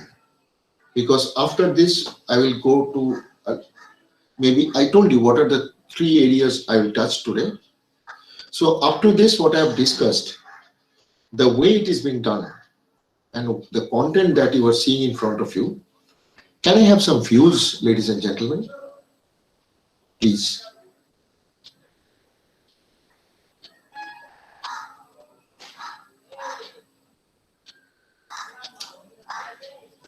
Is it possible, or it is not to be interactive? I am not able to understand. So can somebody give me some feedback? Dear participants, it would be very nice if you could give feedback.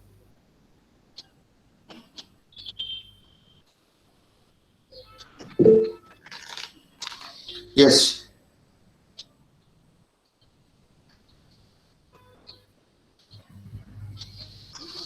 Yeah, I can see some input in the chat box, but let's have some voice. Can we have Sir, some voice? may I say something? I am Anindita Gupta of Acharya Prafulla Chandra College. Welcome, Anindita. Yes, sir. Whatever you said was very pertinent and important. I would like to say about when you discussed that whether online teaching was very means whether it is worth it. But I would like to say in colleges of means in especially in the North 24 or South 24 Parganas, where there are basic amenities are missing. Okay, we do not have the facility to teach with proper technological help in the classes. But due to online teaching, we can interact with the students and can just give them various awareness about the different things that are happening outside their set area, that is the college area.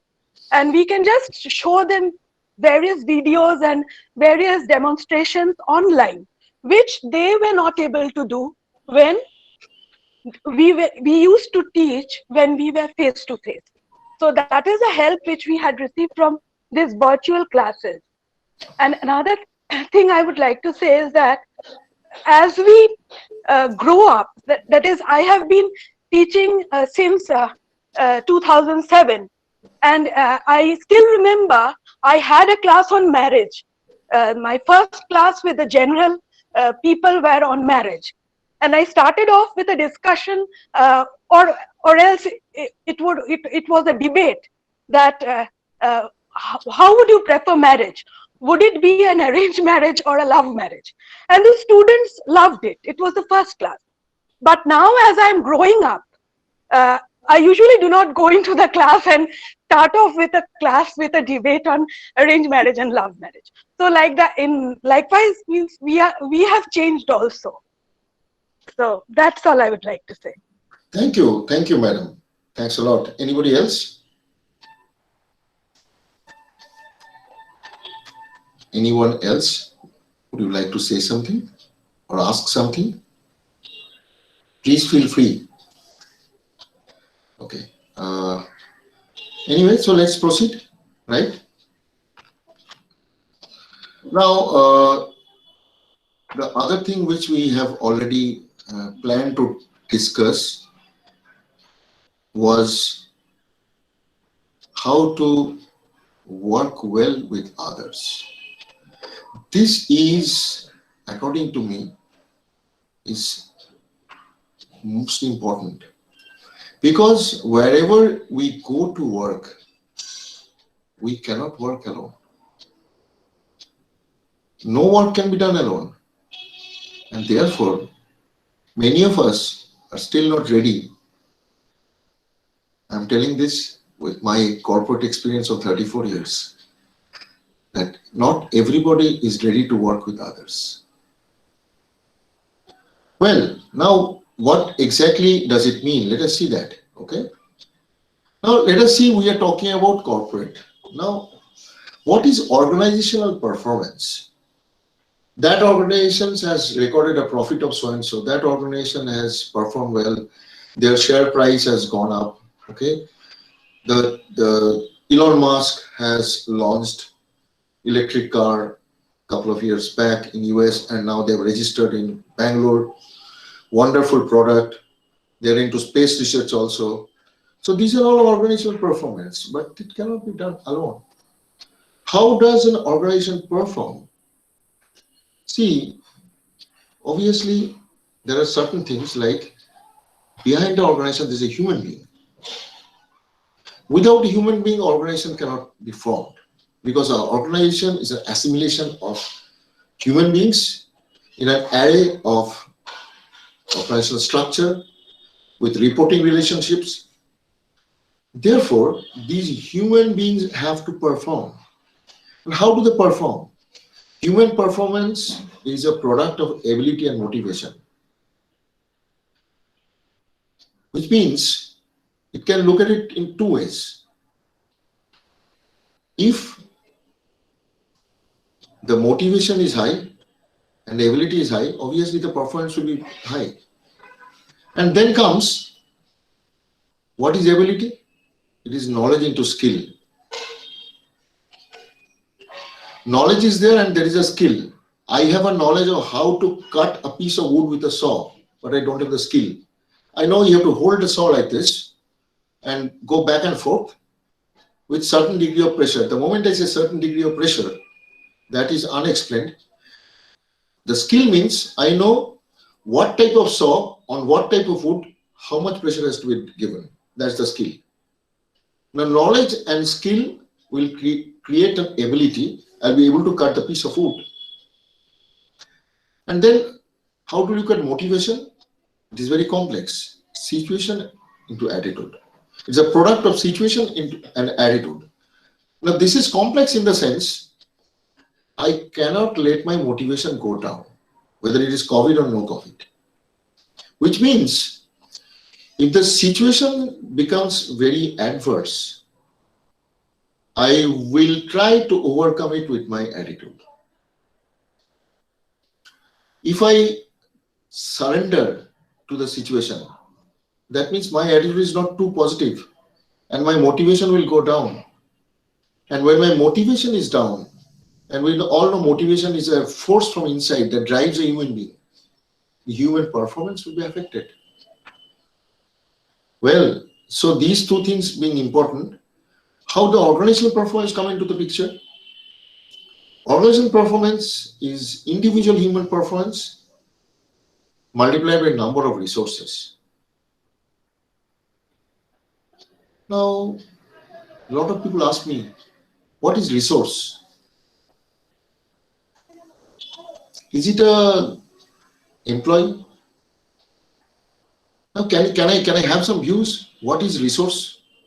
We all are part of the organizations. What is a resource? Sorry, my apology. Don't think I'm asking a question. I'm simply trying to get the share of your mind. When you hear the word resource, obviously in this case, we're talking about human resource. So what comes in your mind? Can I have some views?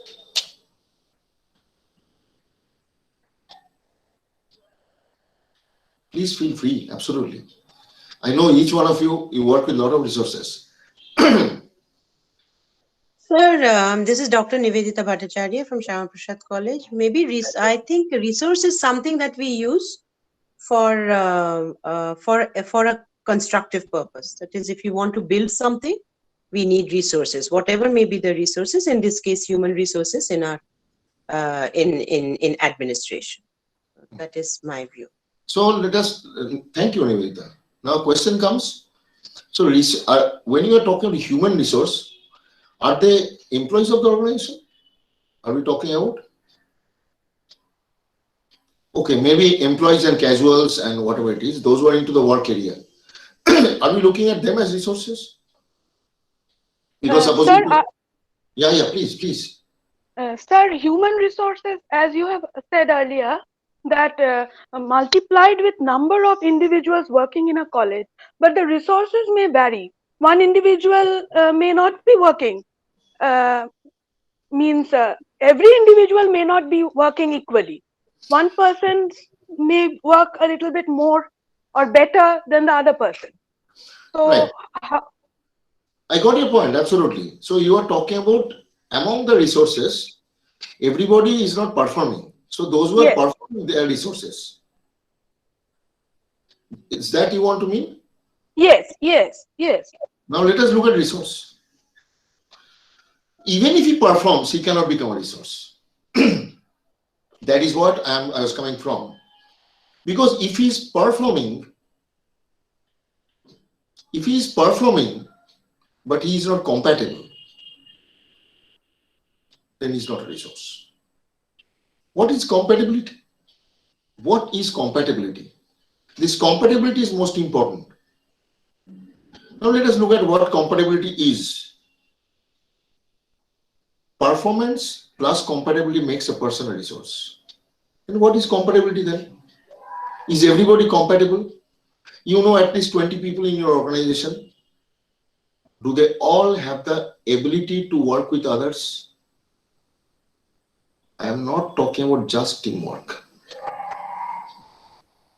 Just teamwork means, okay, I'm in a team. If the team leader says go to the left, I'll go to the right. If the team leader says go to the right, I'll go to the right. Is that a teamwork? Is there a teamwork?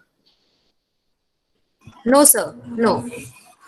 Because we all are hired for, not because of the robotic approach, but we have been hired for the gray matters. We have been interviewed, selected, all these things have been done to judge the gray matter. And if I am not putting my gray matter into the work area, then I'm not doing teamwork. I'm working like a robot. I'm simply executing.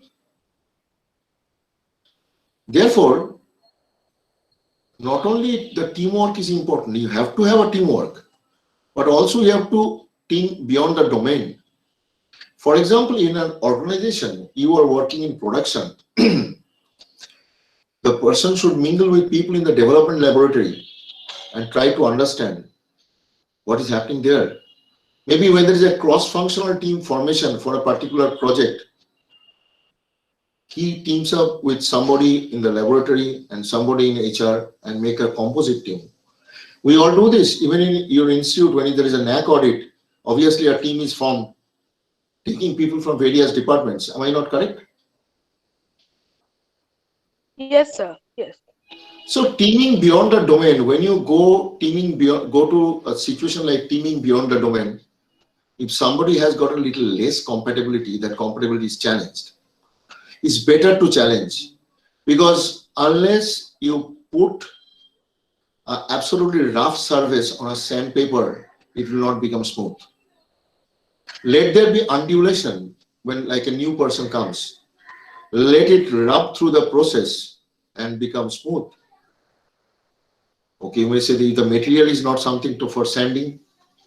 I hope we have done a proper selection while taking. Now, teaming beyond the domain tells us about flexibility and adaptability. Well, we all are flexible and adaptable, even our personal life also. Especially my special regards to the ladies who handle both the fronts, the home front and the work front. And some of them go much beyond taking care of the in-laws and the parents on either side. I really admire their flexibility and adaptability. Maybe they have been created like that. But if you ask me, is everyone like that? It is not possible. God doesn't make robots that with the same specification every piece is created with a minimum tolerance. God makes human beings, right? And when the human beings passes through a tunnel of grooming, they bloom into that kind of flower under which tree he or she has been groomed. Now, compatibility is something which is important, because if the flexibility and adaptability is not there, and while doing so, if you don't look at the external world, don't look at your own organization. I'm in college A. Let me find out what is happening in college B. Let me find out what is happening in corporate. If I'm corporate, let me understand how they are, what is the way of doing things there. In fact, today's challenging situation tells us once again, organizations need resources, not just performers. Performers can be wonderfully intelligent. If you give him to write a poetry sitting at a desk, he will write. Or if you want him to compose something, he will do. Maybe there are individual performers, he could have become a painter also. But the moment we are talking about organization, where we have to rub shoulder with others, and needless to say, everybody will not be same. We must know how to do that. And if that skill is not there with me, that compatibility, which is according to one of the journals which I referred, is something based on which we have to be able to work with others in the days to come. You know, organization, when we discover somebody who is a non-performer in today's scenario, in non-government areas, I'm not talking about government area, I don't know because I've not worked. If there is a non-performer found detected in appraisal, he or she has to leave within a stipulated period. If he's a performer, but he is not compatible, he or she also has to leave. Because if you are sitting at the helm of the operation, you will need somebody who will not come to you asking for working alone. When I give the assignments to the management students, the internal assignments, it's a group work. They have to do it 2 or 3 together. Many of the students ask me, sir, can I do it alone? I not only tell them, I explain them. You have to learn working with others. No, sir, he doesn't know how to make a PowerPoint presentation. I say, great, you know, fine. Maybe he or she is good at finding out the content. Maybe he or she will be able to articulate well. Okay? So don't think a presentation is just about the artistic part of it. The content is more important than what is you are going to show me. Maybe the third person we are absolutely ignoring is not able to express with the proper language. But if you sit down with him and if you try to fly down at her level, maybe she has just entered into corporate and you have completed 12 years. So she is really scared opening her mouth in front of you.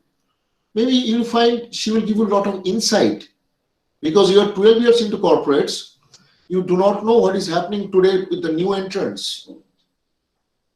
So when you are making this presentation, you should have a heterogeneous group. I am more keen to see that groups are heterogeneous and not homogeneous. Because then only learning from others relating to the external world will happen. And the flexibility and adaptability will develop. Otherwise, it will not develop. Initially, it will be a challenge. But then you must know how to do it. So this is something which is the need of the hour today. But the basis is teamwork and then teaming beyond domain. Because if somebody is not a team player, obviously he is not wanted. Now let us take a quick look when you are talking about team. What's a team? You have already attended session on teamwork. I will not take much of time. This is a photograph we have seen many a times. So in one word, team is number of persons with a common goal. And what they need to do is there has to be interdependence. Okay. Interdependence is very important. If you look at the team India, Mahendra Singh Dhoni was a batsman, wicketkeeper. But he was not a bowler also, not a regular bowler. And same thing applicable to all other players. So if everybody expects that everybody will be an all-rounder in life, it doesn't happen. Neither we are all-rounders. So there will be interdependence. And we have to recognize the interdependence to create the interpersonal bonds. It is very, very important to have the interpersonal bonds, and through the bonds, the team is created properly, leading to performance. Then comes teaming beyond the domain. And when you are creating the interpersonal bonds and teaming, heading for performance, here the compatibility plays a very, very important role.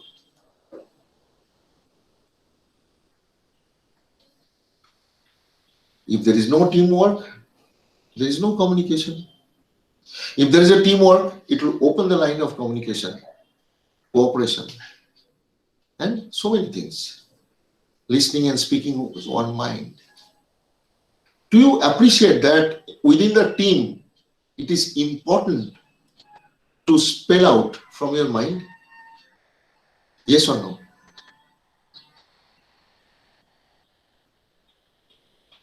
You should put what you have in mind on the table. Is that right or is that wrong? I don't think so, sir. Okay, tell me why. Good. Nice to have a contradiction.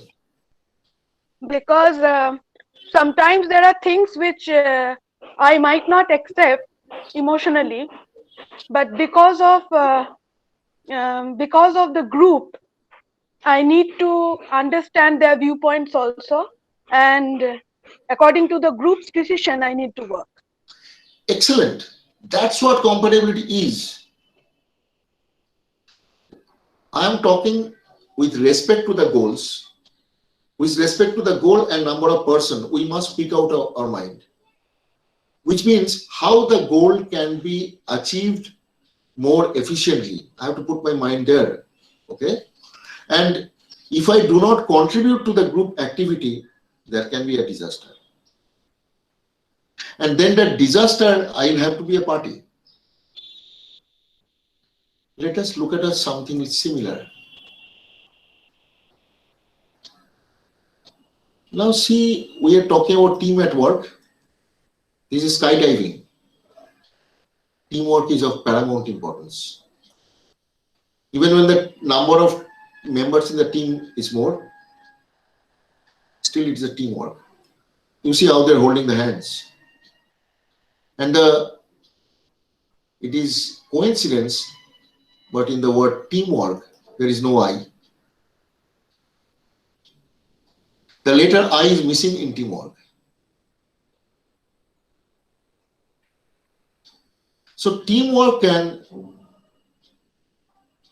mean a lot, produce a lot. If it doesn't happen, what can happen? That also we'll see. Let's go to 28 December 1978, Portland in the state of Oregon in US. I will show you a photograph. If you recognize the incident, you can tell me. If you do not recognize, tell me what could be the incident. Now you all should speak. Look at the photograph.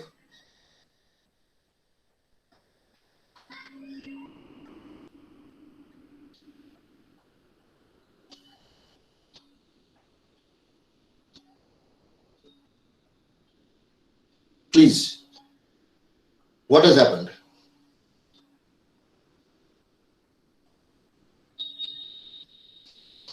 Can you see the photograph? Can you see?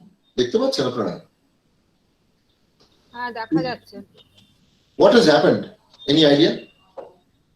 Plane accident Yeah. A plane accident. It's a plane crash. It's a plane crash which happened on this date in US. Now let us quickly look at it. What happened?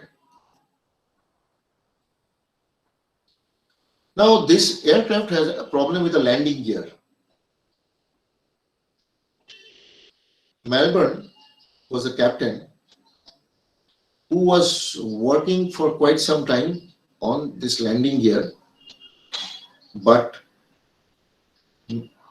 just missed looking at the fuel situation. So ultimately, when the aircraft took the approach for landing,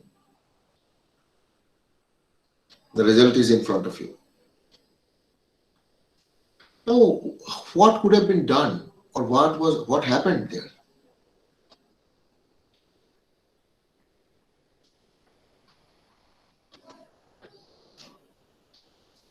boss was very rough, angry. So team members were fearful to speak out what is happening, and the result is in front of you. So many a times you happen to have a person sitting at the helm of the operation like that, but somebody has to voice. Now, well, here the Melbourne was equally responsible. Now, let me ask you, was it the responsibility of Melbourne alone, or it was the responsibility of the co-pilots also to ignore the kind of wrath that may happen? They ignored the past where Melbourne was unpleasant to the team members. Now, what should have been done? How could this crash be avoided? What was missing? What was wrong? Can I have a couple of views on the table? Well, let me tell you something. Had Melbourne been working in corporate,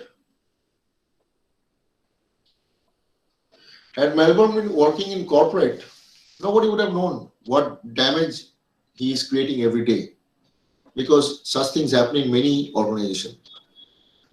The team members, the juniors, they remain silent just to avoid. Avoid what? Avoid a public showdown. Okay. Now, in this case, it happened to be aircraft on board, and as a result, this was a proof that there was as somebody says, there was a lack of communication. Now, can I have some views on the table? Do you blame the captain totally? If not, what else? What could have been done? How can we avoid such kind of crash in life? We don't want to head for the crash in our life. Can I have some voice?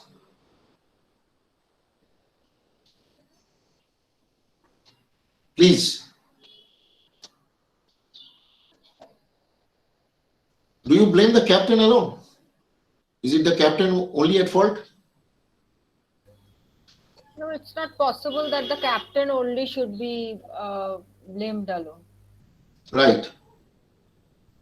So in fact, what I understand from you, even at the risk of the captain being absolutely harsh, somebody should have forcibly pointed the fuel situation to him, that this is going to invite a disaster for everybody on board. Am I right? Is that what you are trying to say?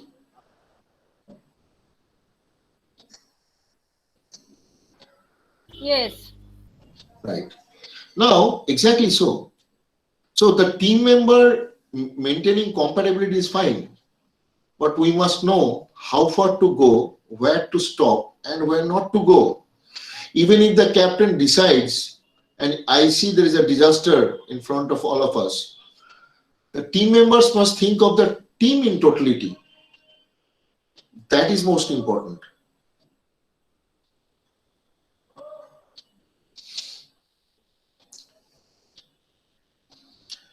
They could not put the teamwork above the rank hierarchy. That was the disastrous reason.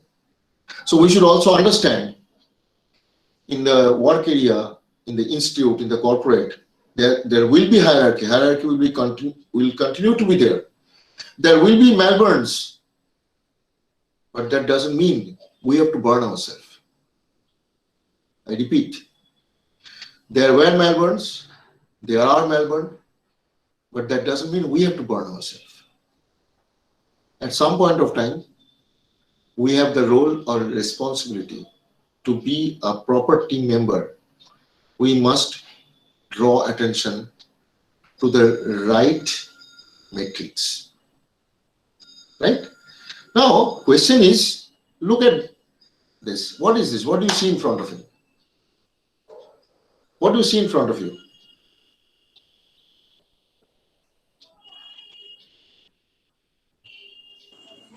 Office cubicle.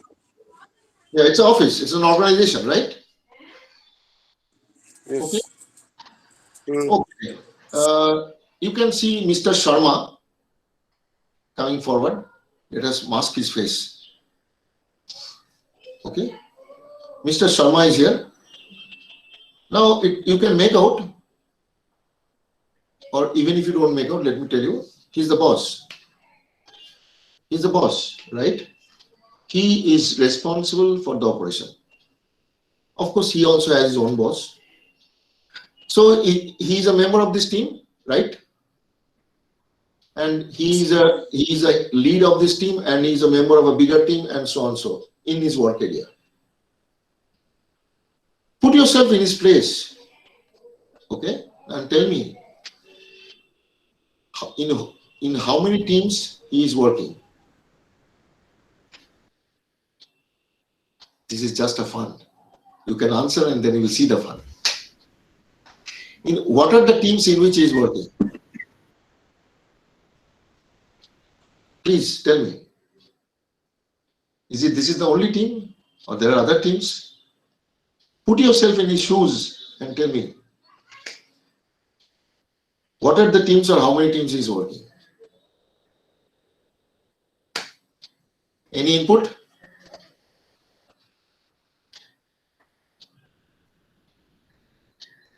Only one team? Or multiple teams? At least say that. Is it one team or multiple team? You can say anything under the sun. Sky is not going to fall. We are just in a session where we are discussing with each other. Tell me, what do you think about him? Only one team. One team, yeah. Madam, who answered? I missed actually. May I know who answered? May I know who answered just now? Okay, please. Just tell me, where are you working at the moment? One team. Okay. But none of us are in one team. He has got another team also.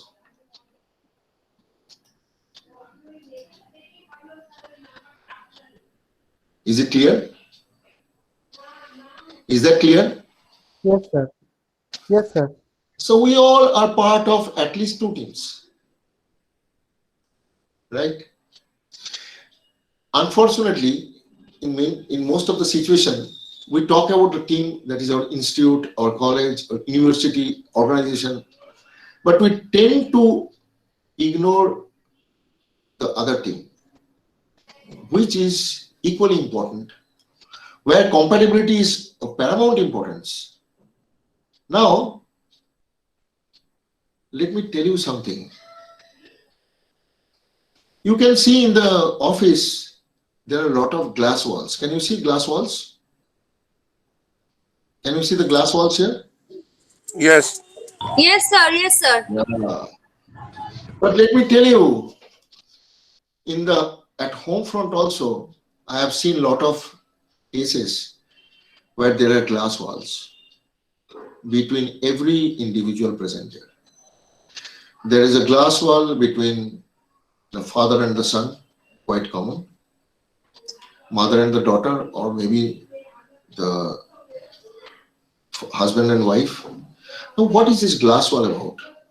This is lack of compatibility. This is important, more important. This glass wall in corporate, as you see, they are fabricated and they don't change unless you break it. And we are fabricated like that from floor to ceiling, etc. At home, the glass wall is something which grows from a height of 1 inch, it becomes 10 feet. It touches the ceiling. Very interesting. You'll find the father is shouting at his son, screaming. The son doesn't move a bit. It's as good as the son is behind a glass wall.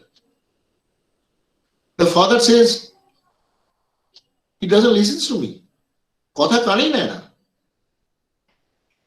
Question is, how does it happen? It doesn't happen in a day. The glass wall, when it starts growing, we have to notice as responsible parents and break it, remove it from the roots so that it doesn't touch the ceiling. I tell you a case from Calcutta. A person came to me with the problem that I have a serious problem with my daughter. I said, what has happened? I said, my daughter has left, not decided, has left. So left for what? I said, she's marrying somebody else. I said, what is the issue? Is it a question of economic difference, socio-economic difference, religious difference, caste difference? What's the issue that you couldn't solve it? I said, I don't know. Okay, then we went a little bit into the details. Then I asked, well, your daughter was not working. So how were you managing? How she was managing her expenses? They said it's right from her, college days. I've been giving 3,000 rupees in her bank account. She had her own ATM card. I said, fine. You started behaving like a corporate, as if you're giving salary to the employee, right? I said, what about the marketing during Durga Puja, Diwali, etc.? Have you gone together as a family? Did she select a trouser for you and a matching shirt? Well, not really. She was on her own. I said, fine. So then you have ignored her almost. By the way, was she participating in the kitchen, helping her mom?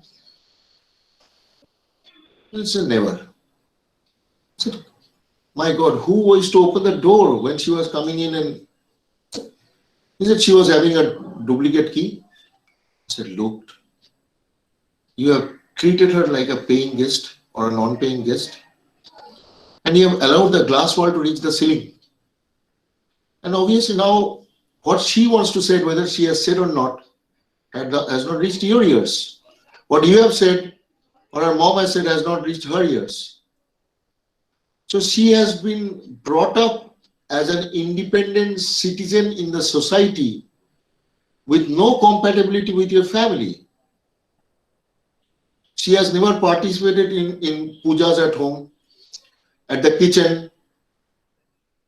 No, I have taken her for, when we go to various places to travel, I used to buy executive class ticket these days. I said, that doesn't matter. Do you think offering perks to an employee brings in involvement? Never. And that is what I tell in every session in a lot of houses. After I have told them, they have told me, in fact, they have sent me a message when I conduct corporate training. I could detect a glass wall getting ready, but thank God I have spotted the glass wall which has not crossed the height of my child, because child is, let us say, 4 feet and the glass wall is about to be 1.5 feet. Thank God you have told me. I have crashed the wall and that wall will never come up again. Ladies and gentlemen, when we are talking about compatibility, we talk a lot, spend a lot of time about compatibility in corporates, organizations, institutions, universities. But we tend to get defocused about the basic theme, which is your charging dock. This is your charging dock. And this is a charging dock for your children also. So there has to be a compatibility. And they need a proper communication also. And if there is something unpleasant happening, it has to be solved across. Now, how to develop a compatibility in the corporate? We do a lot of sessions. What about home? I asked a very simple question to the friend of mine. Out of your morning tea, breakfast, lunch, and dinner, tell me which ones you have together. No, we all are busy. I said, I understand, everybody is busy. The President of America is also busy. My question is, out of the 4 things, how many you have together? And if you say never, what about holidays? He said, we don't have collinear holidays. Then, my dear friend, make something collinear. It is highly important in your computer to press the reset button.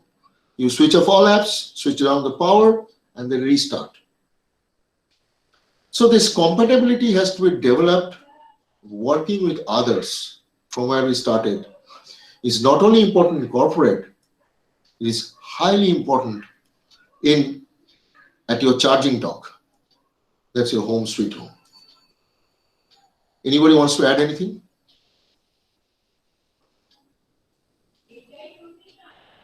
I'm not too sure, this I'm telling the organizers, whether I am following the usual track of soft skill. But I think these skills are important today.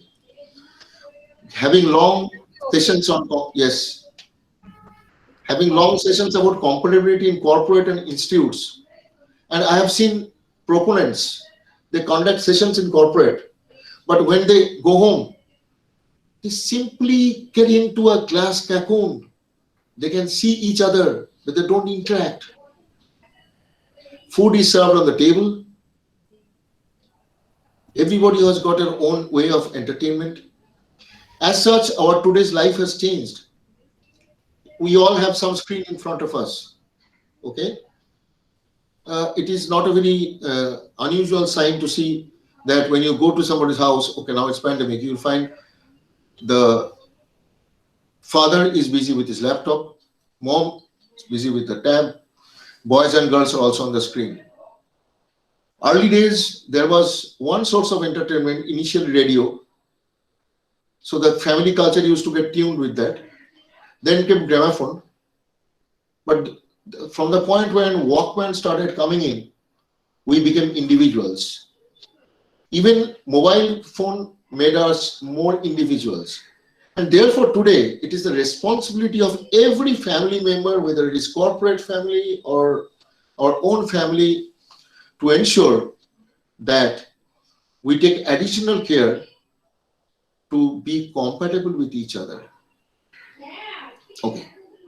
So for which the communication is very important, and it is the art or act, whatever you call it, for transferring information. I think this is known to everybody. This historical incident is known to all of you. You all are teachers. So I'm sure you can see what is happening. You can make out who are the persons in the photograph. Can anybody tell me who are they? Who are they? Can you please tell me? Alexander and Porus. Absolutely. Now, what exactly made Alexander think differently? Because the communication.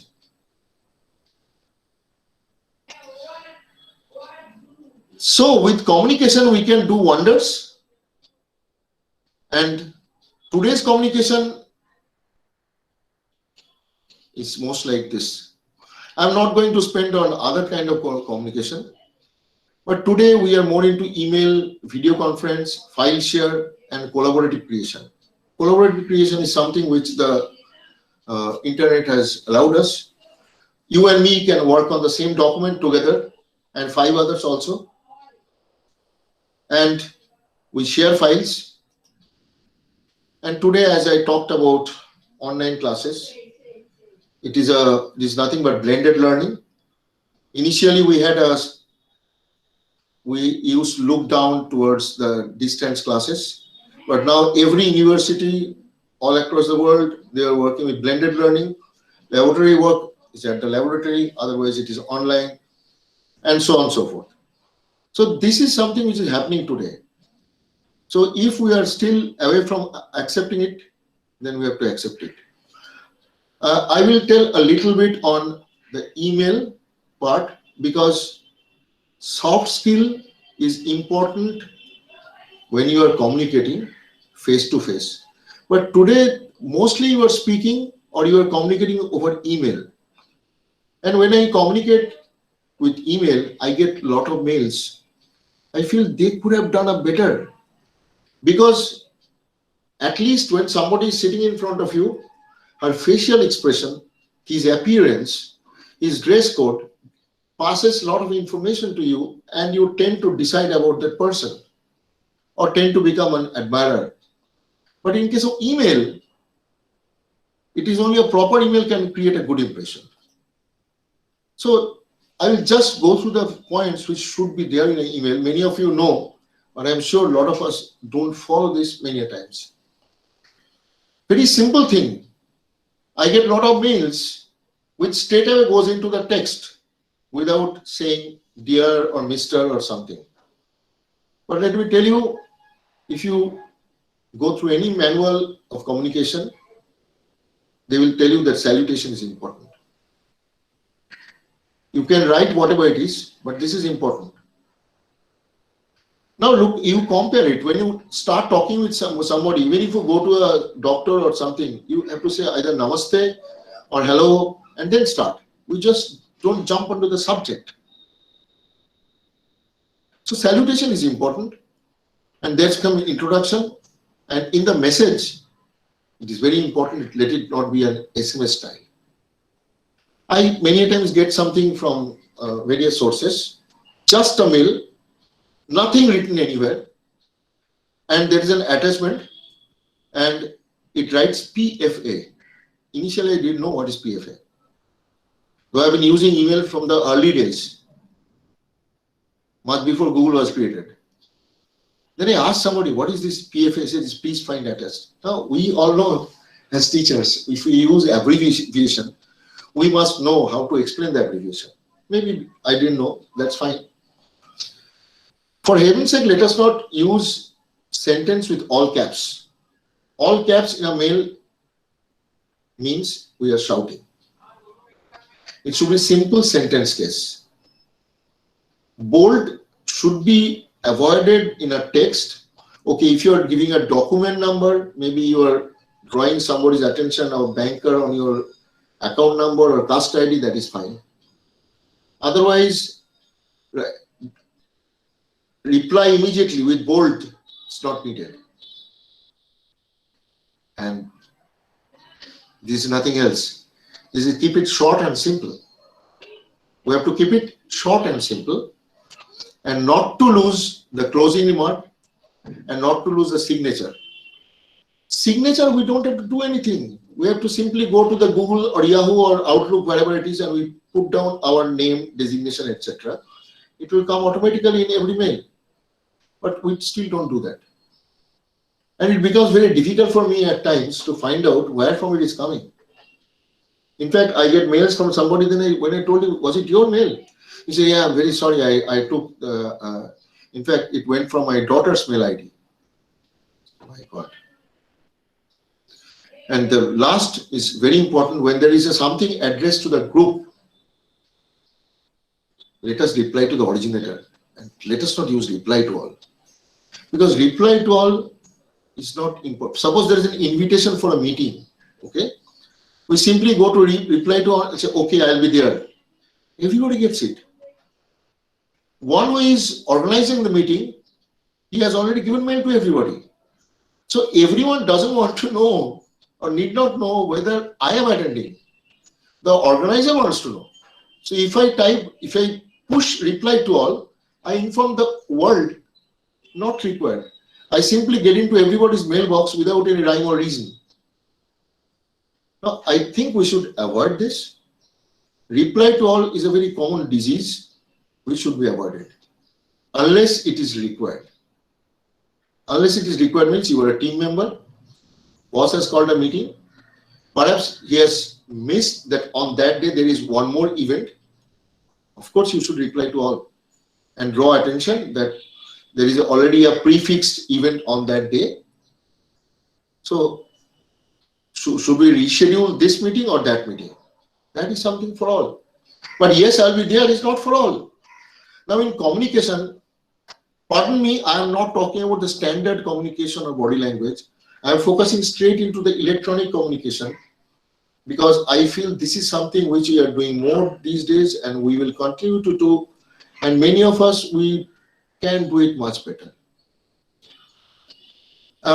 Actually, let me tell you, during the pandemic, a lot of people have created this signature after hearing from me in their respective settings of Google or Yahoo or Outlook, and they feel they're happy. And they follow this. Now, when I get mails from them, at least in some areas, I could make a bit of change. So I would request you, please, at least adhere to this if you are still not doing. This is something which is important, because anything which is unwanted in my mailbox, even if it is little, it creates a bit of irritation, isn't it? It's for you also. Okay, and now comes to attachment. First thing we must remember, your output is others' input. So if we are sending an email attachment, this is also part of communication. And we know communication is important soft skill, but today we are not physically present, and hence when I'm sending an attachment, we must have a proper name. I get mails with default names like doc1. I know it is a Microsoft Word file, or it is a book one, it is an Excel file. Now it is difficult. If I have assigned a directory to store this data from various people, if I happen to do a mistake by storing this book one to the same directory where another book one I have stored, maybe I'll get a warning that all file already exists, but it will overwrite. And question is, book one is the default file name that will appear when you are creating a file, but that is not something which should be stored anywhere or to be sent. But still we send, whether it's doc1, docx1. So this is something which is, if my output is input for somebody, it is my responsibility to see that the output of mine is usable. If it is not usable, then there is no fun sending it. And if you are sending something and the content doesn't fit into the frame. Very recently, I received a routine from one institute. I don't want to take the name. And moreover, it was an Excel converted into PDF. And believe me, nothing could be done. I have to read several pages, which could have been easily compacted to one page to find out when are the classes. Somebody made an Excel without checking the print preview. They have converted into PDF, and even after creating the PDF, nobody has bothered to check if my output is input to somebody, that somebody, whether he will be able to read it properly. Now, this is important today. If I tell something to somebody, if he is not able to use it, especially when a printout is required to be taken by the recipient, the width of the standard paper must be used. I think you all have the experience of getting the exam script over email. I'm sure, like me, you have also seen somebody has sent multi-page PDF, somebody has sent multi-page JPEG as their exam paper. At least that is what my experience is. Despite telling very clearly, you should send one file in PDF. I'm not too sure whether you got it, but I have seen, and not me alone. I've heard from other teachers in the colleges that they got like this. So today, unfortunately, our people around us, everybody has not been told what to do. When they scan their answer script also, many of them are not straight. And I always suggest, every class I say before the exam, should not show anything other than the document. Somebody takes a stainless steel spoon and put it in one side so that it doesn't fly out. And then when they scan, they have taken the photograph of the spoon also. Somewhere I have seen a nail with a nail polish holding this paper. I've seen that also. That could have been easily cropped. Question is, are they important? Of course they're important. Because that's what you are to the examiner or to the other person. If the document is not properly created, it doesn't look nice. Many a times they send a photo of the document. I've seen teachers also sending handwritten notes, photographed with a mobile phone, and then sent to the students. Now it is our responsibility to tell the students what to do. If we do something which is not to be done, how can we teach them?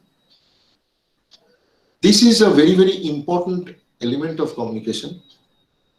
We all must be careful about this thing. Page numbers in a multi-page document is something which I always mention. Somehow this time during the exam answer script, I have been able to incorporate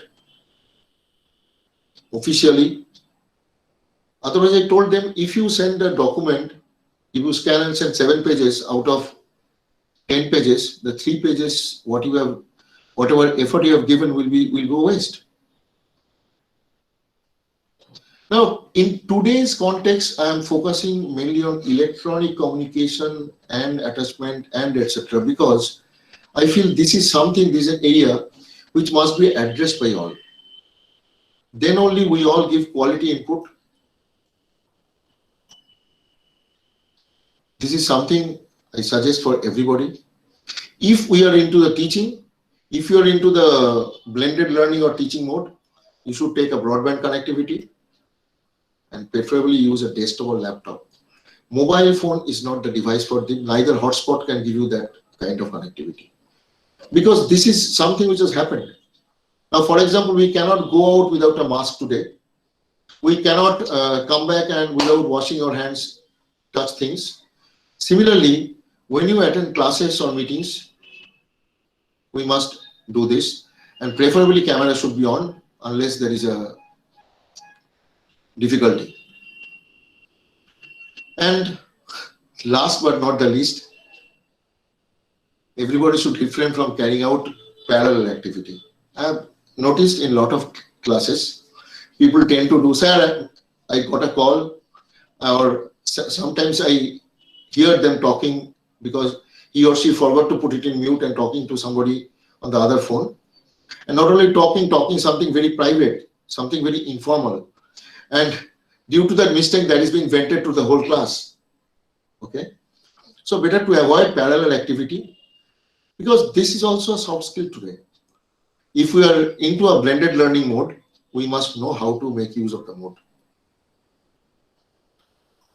Okay, now then we straight go to emotional intelligence.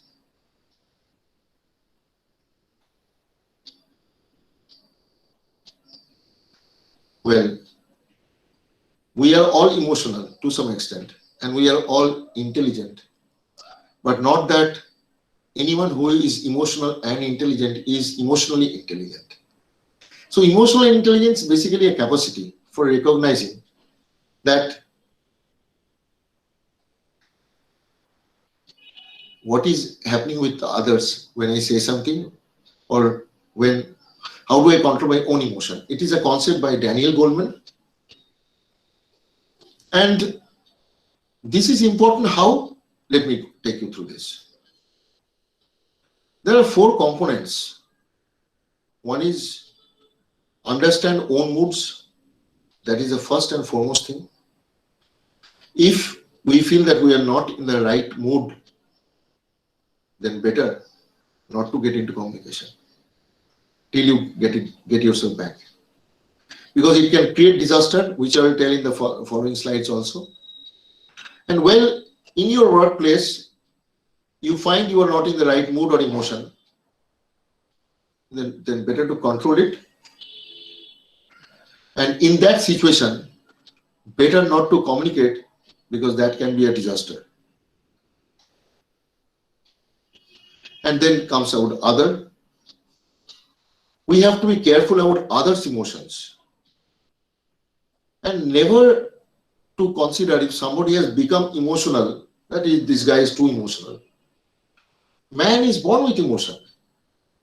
The quantity of emotional mix varies from person to person.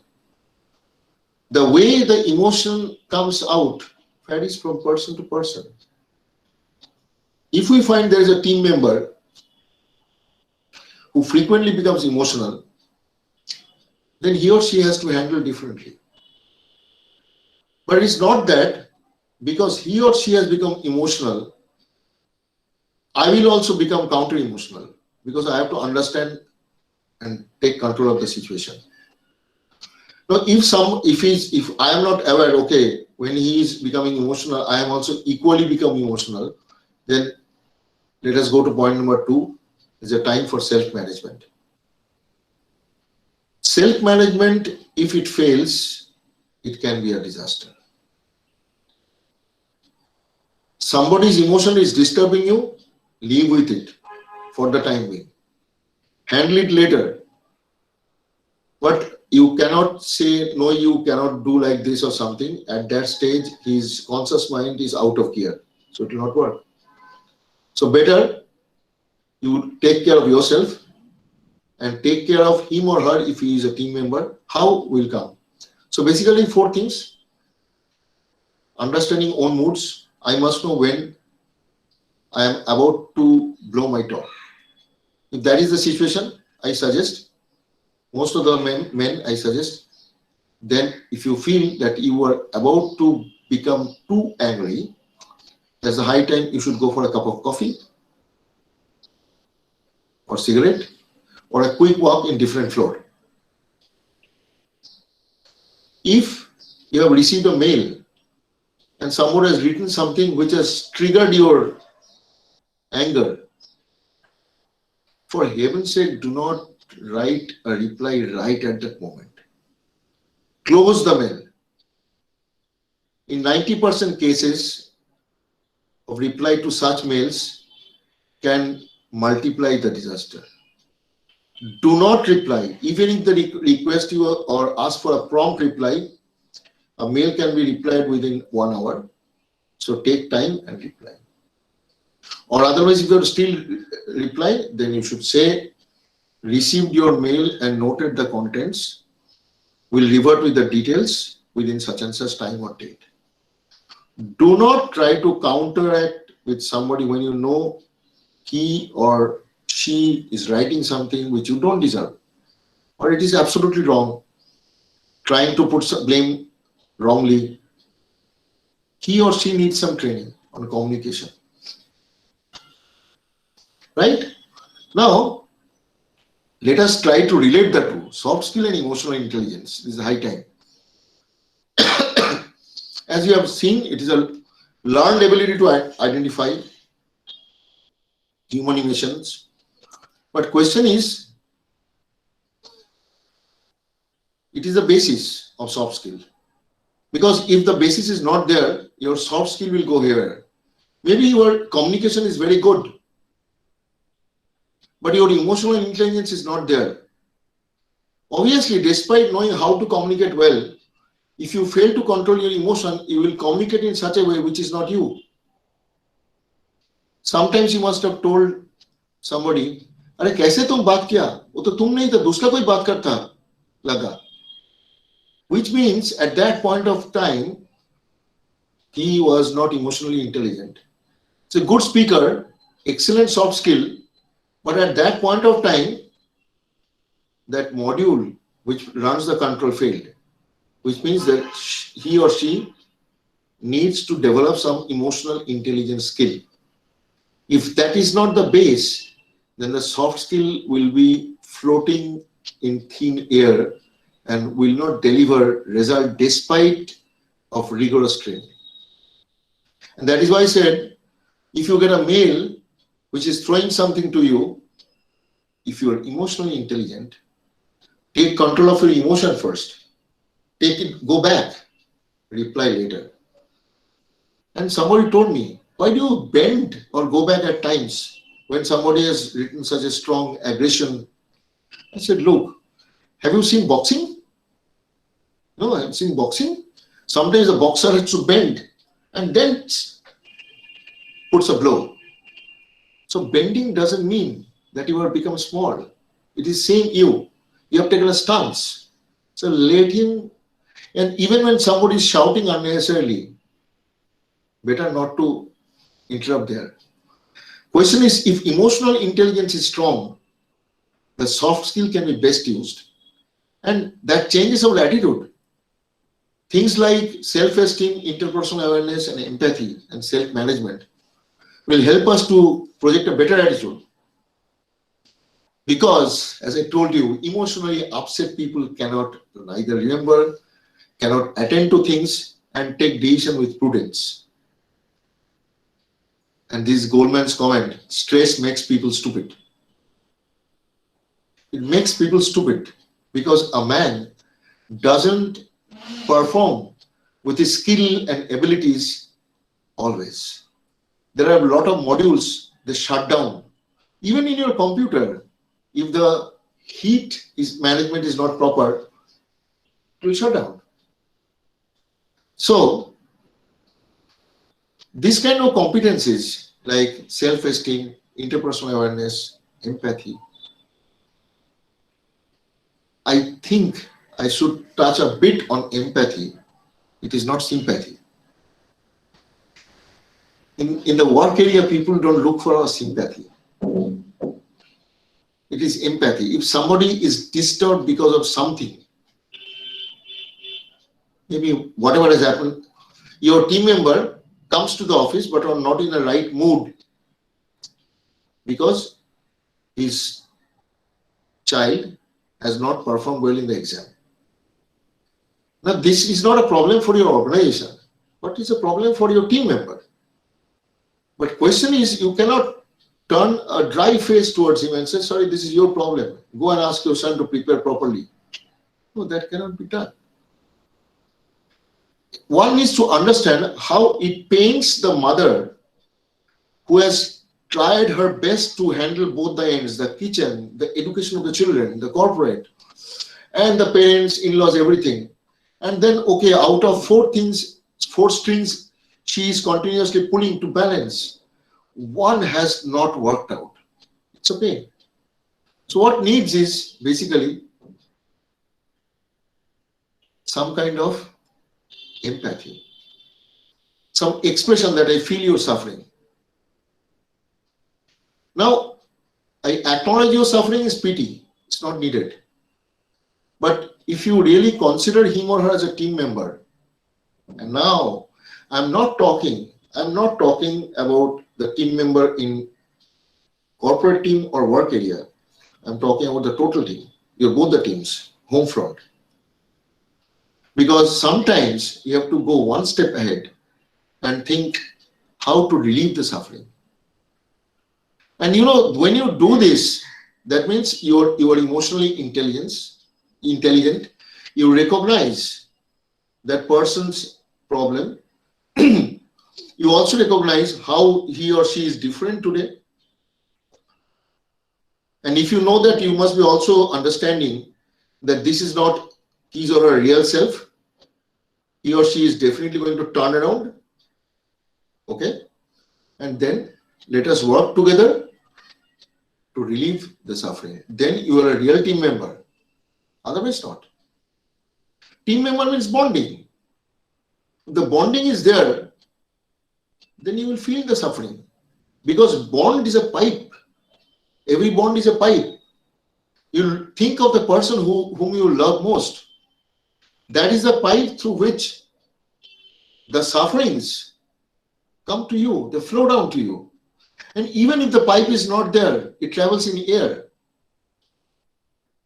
If you are a mother and if your child is not comfortable wherever, you will not be comfortable. Because you feel for his or her suffering, and it is vice versa.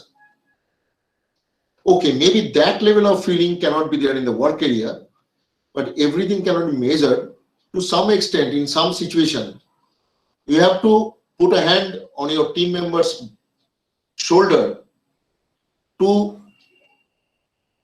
communicate that, yes, I'm there with you.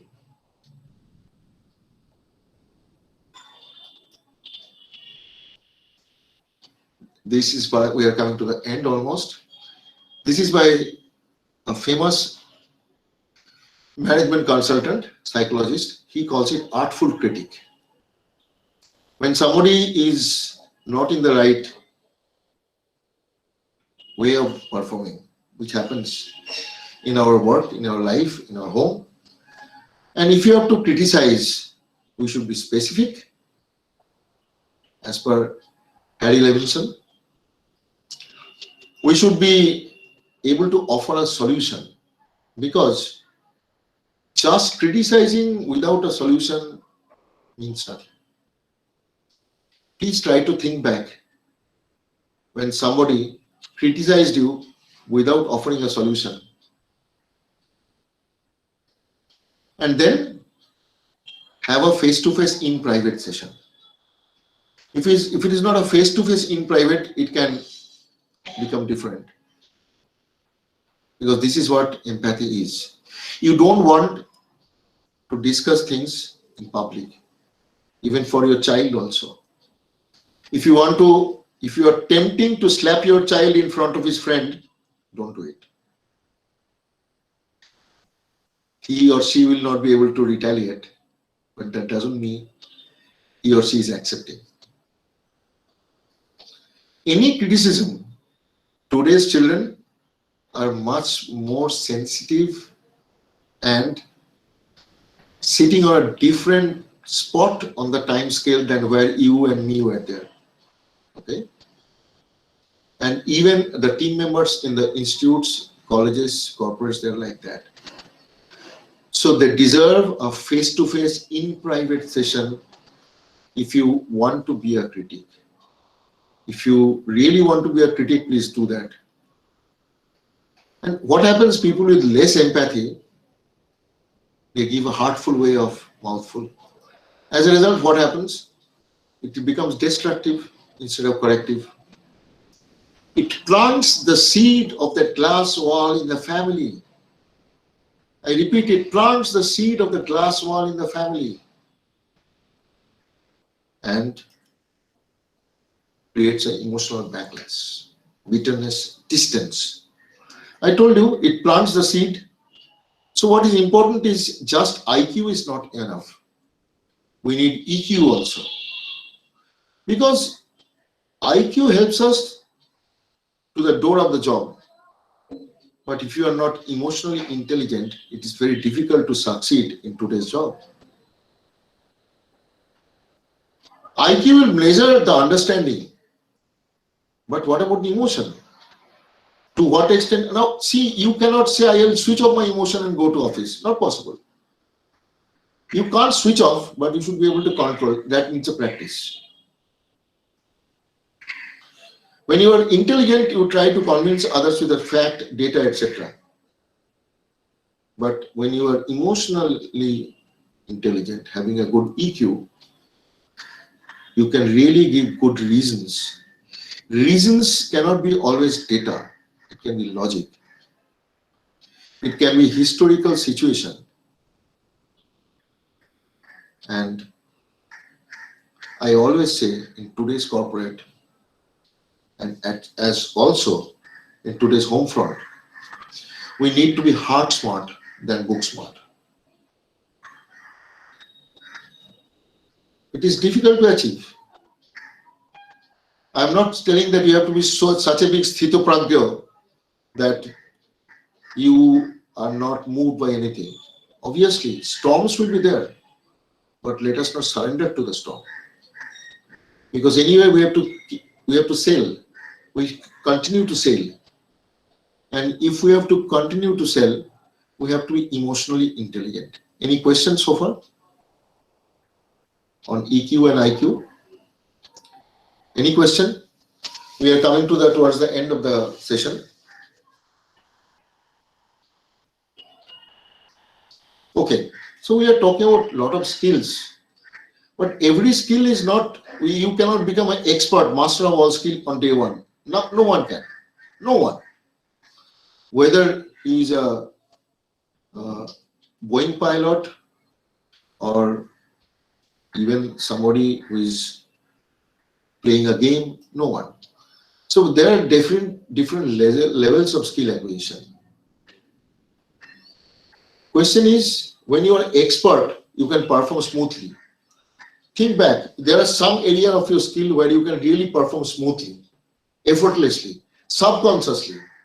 But to reach at that fifth stage, You have to be having sufficient experience to recognize the situation and act, right?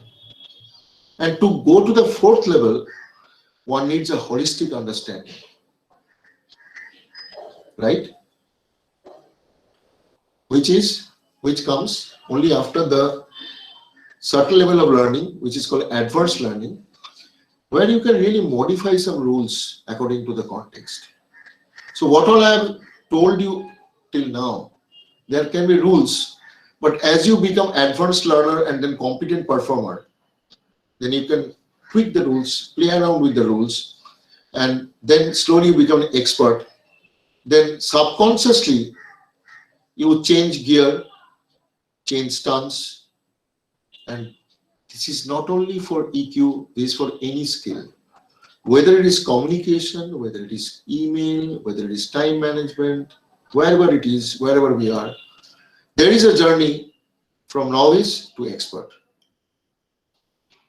That's it. Thank you very much for your patience. Please ask me any question if you want. I have tried to complete it within the stipulated period, and still we have about 4 minutes for question answer or feedback if you want to say something. It was a very nice deliberation, particularly when we are in these times dealing with online classes, and we have to maintain the kind of online etiquettes. And you were very aptly talking about the problems generally what we face. People, our students, they need orientation. We teachers, we need orientation because of this pandemic thing. We were all of a sudden to attend such kind of things, which was not we were quite not accustomed to it. So it would be very nice, dear colleagues and research scholars, if you could just share your experiences or interact for the few minutes that we have.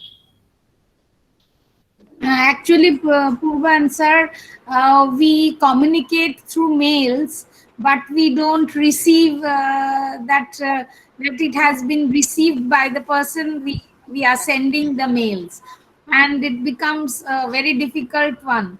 And so we must check the WhatsApps, the mails. They are all now official notices they are given in the through the mails. So it is very important. It has become very important in this area.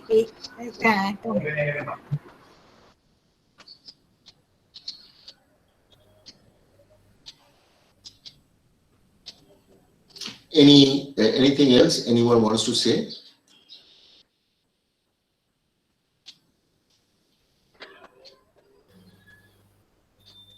I again want to say another very important thing, that this reply all thing is actually a nuisance, because we belong to a university which has about 70 departments. And when the vice chancellor or the pro vice chancellor or the registrar say mails us a particular thing, attaches something, and this reply all Yes. really becomes such a nuisance, because continuously your phone actually gets jammed, because so many people, yes sir, doing that, yes sir, doing that, or will submit such kind of thing. It's replied in that kind of bulk mails. We reply all. Yeah. Many of the teachers, they tend to reply all. So these are very little bit of things, but these are very important things. And so to say, you see, the things which were relevant in the corporate world, these are actually becoming so relevant in the teaching world. We were not in a situation where you can still be that master moshai sort of with a big umbrella and dhoti, or with a white sari and chadar, you are going to the university, like that.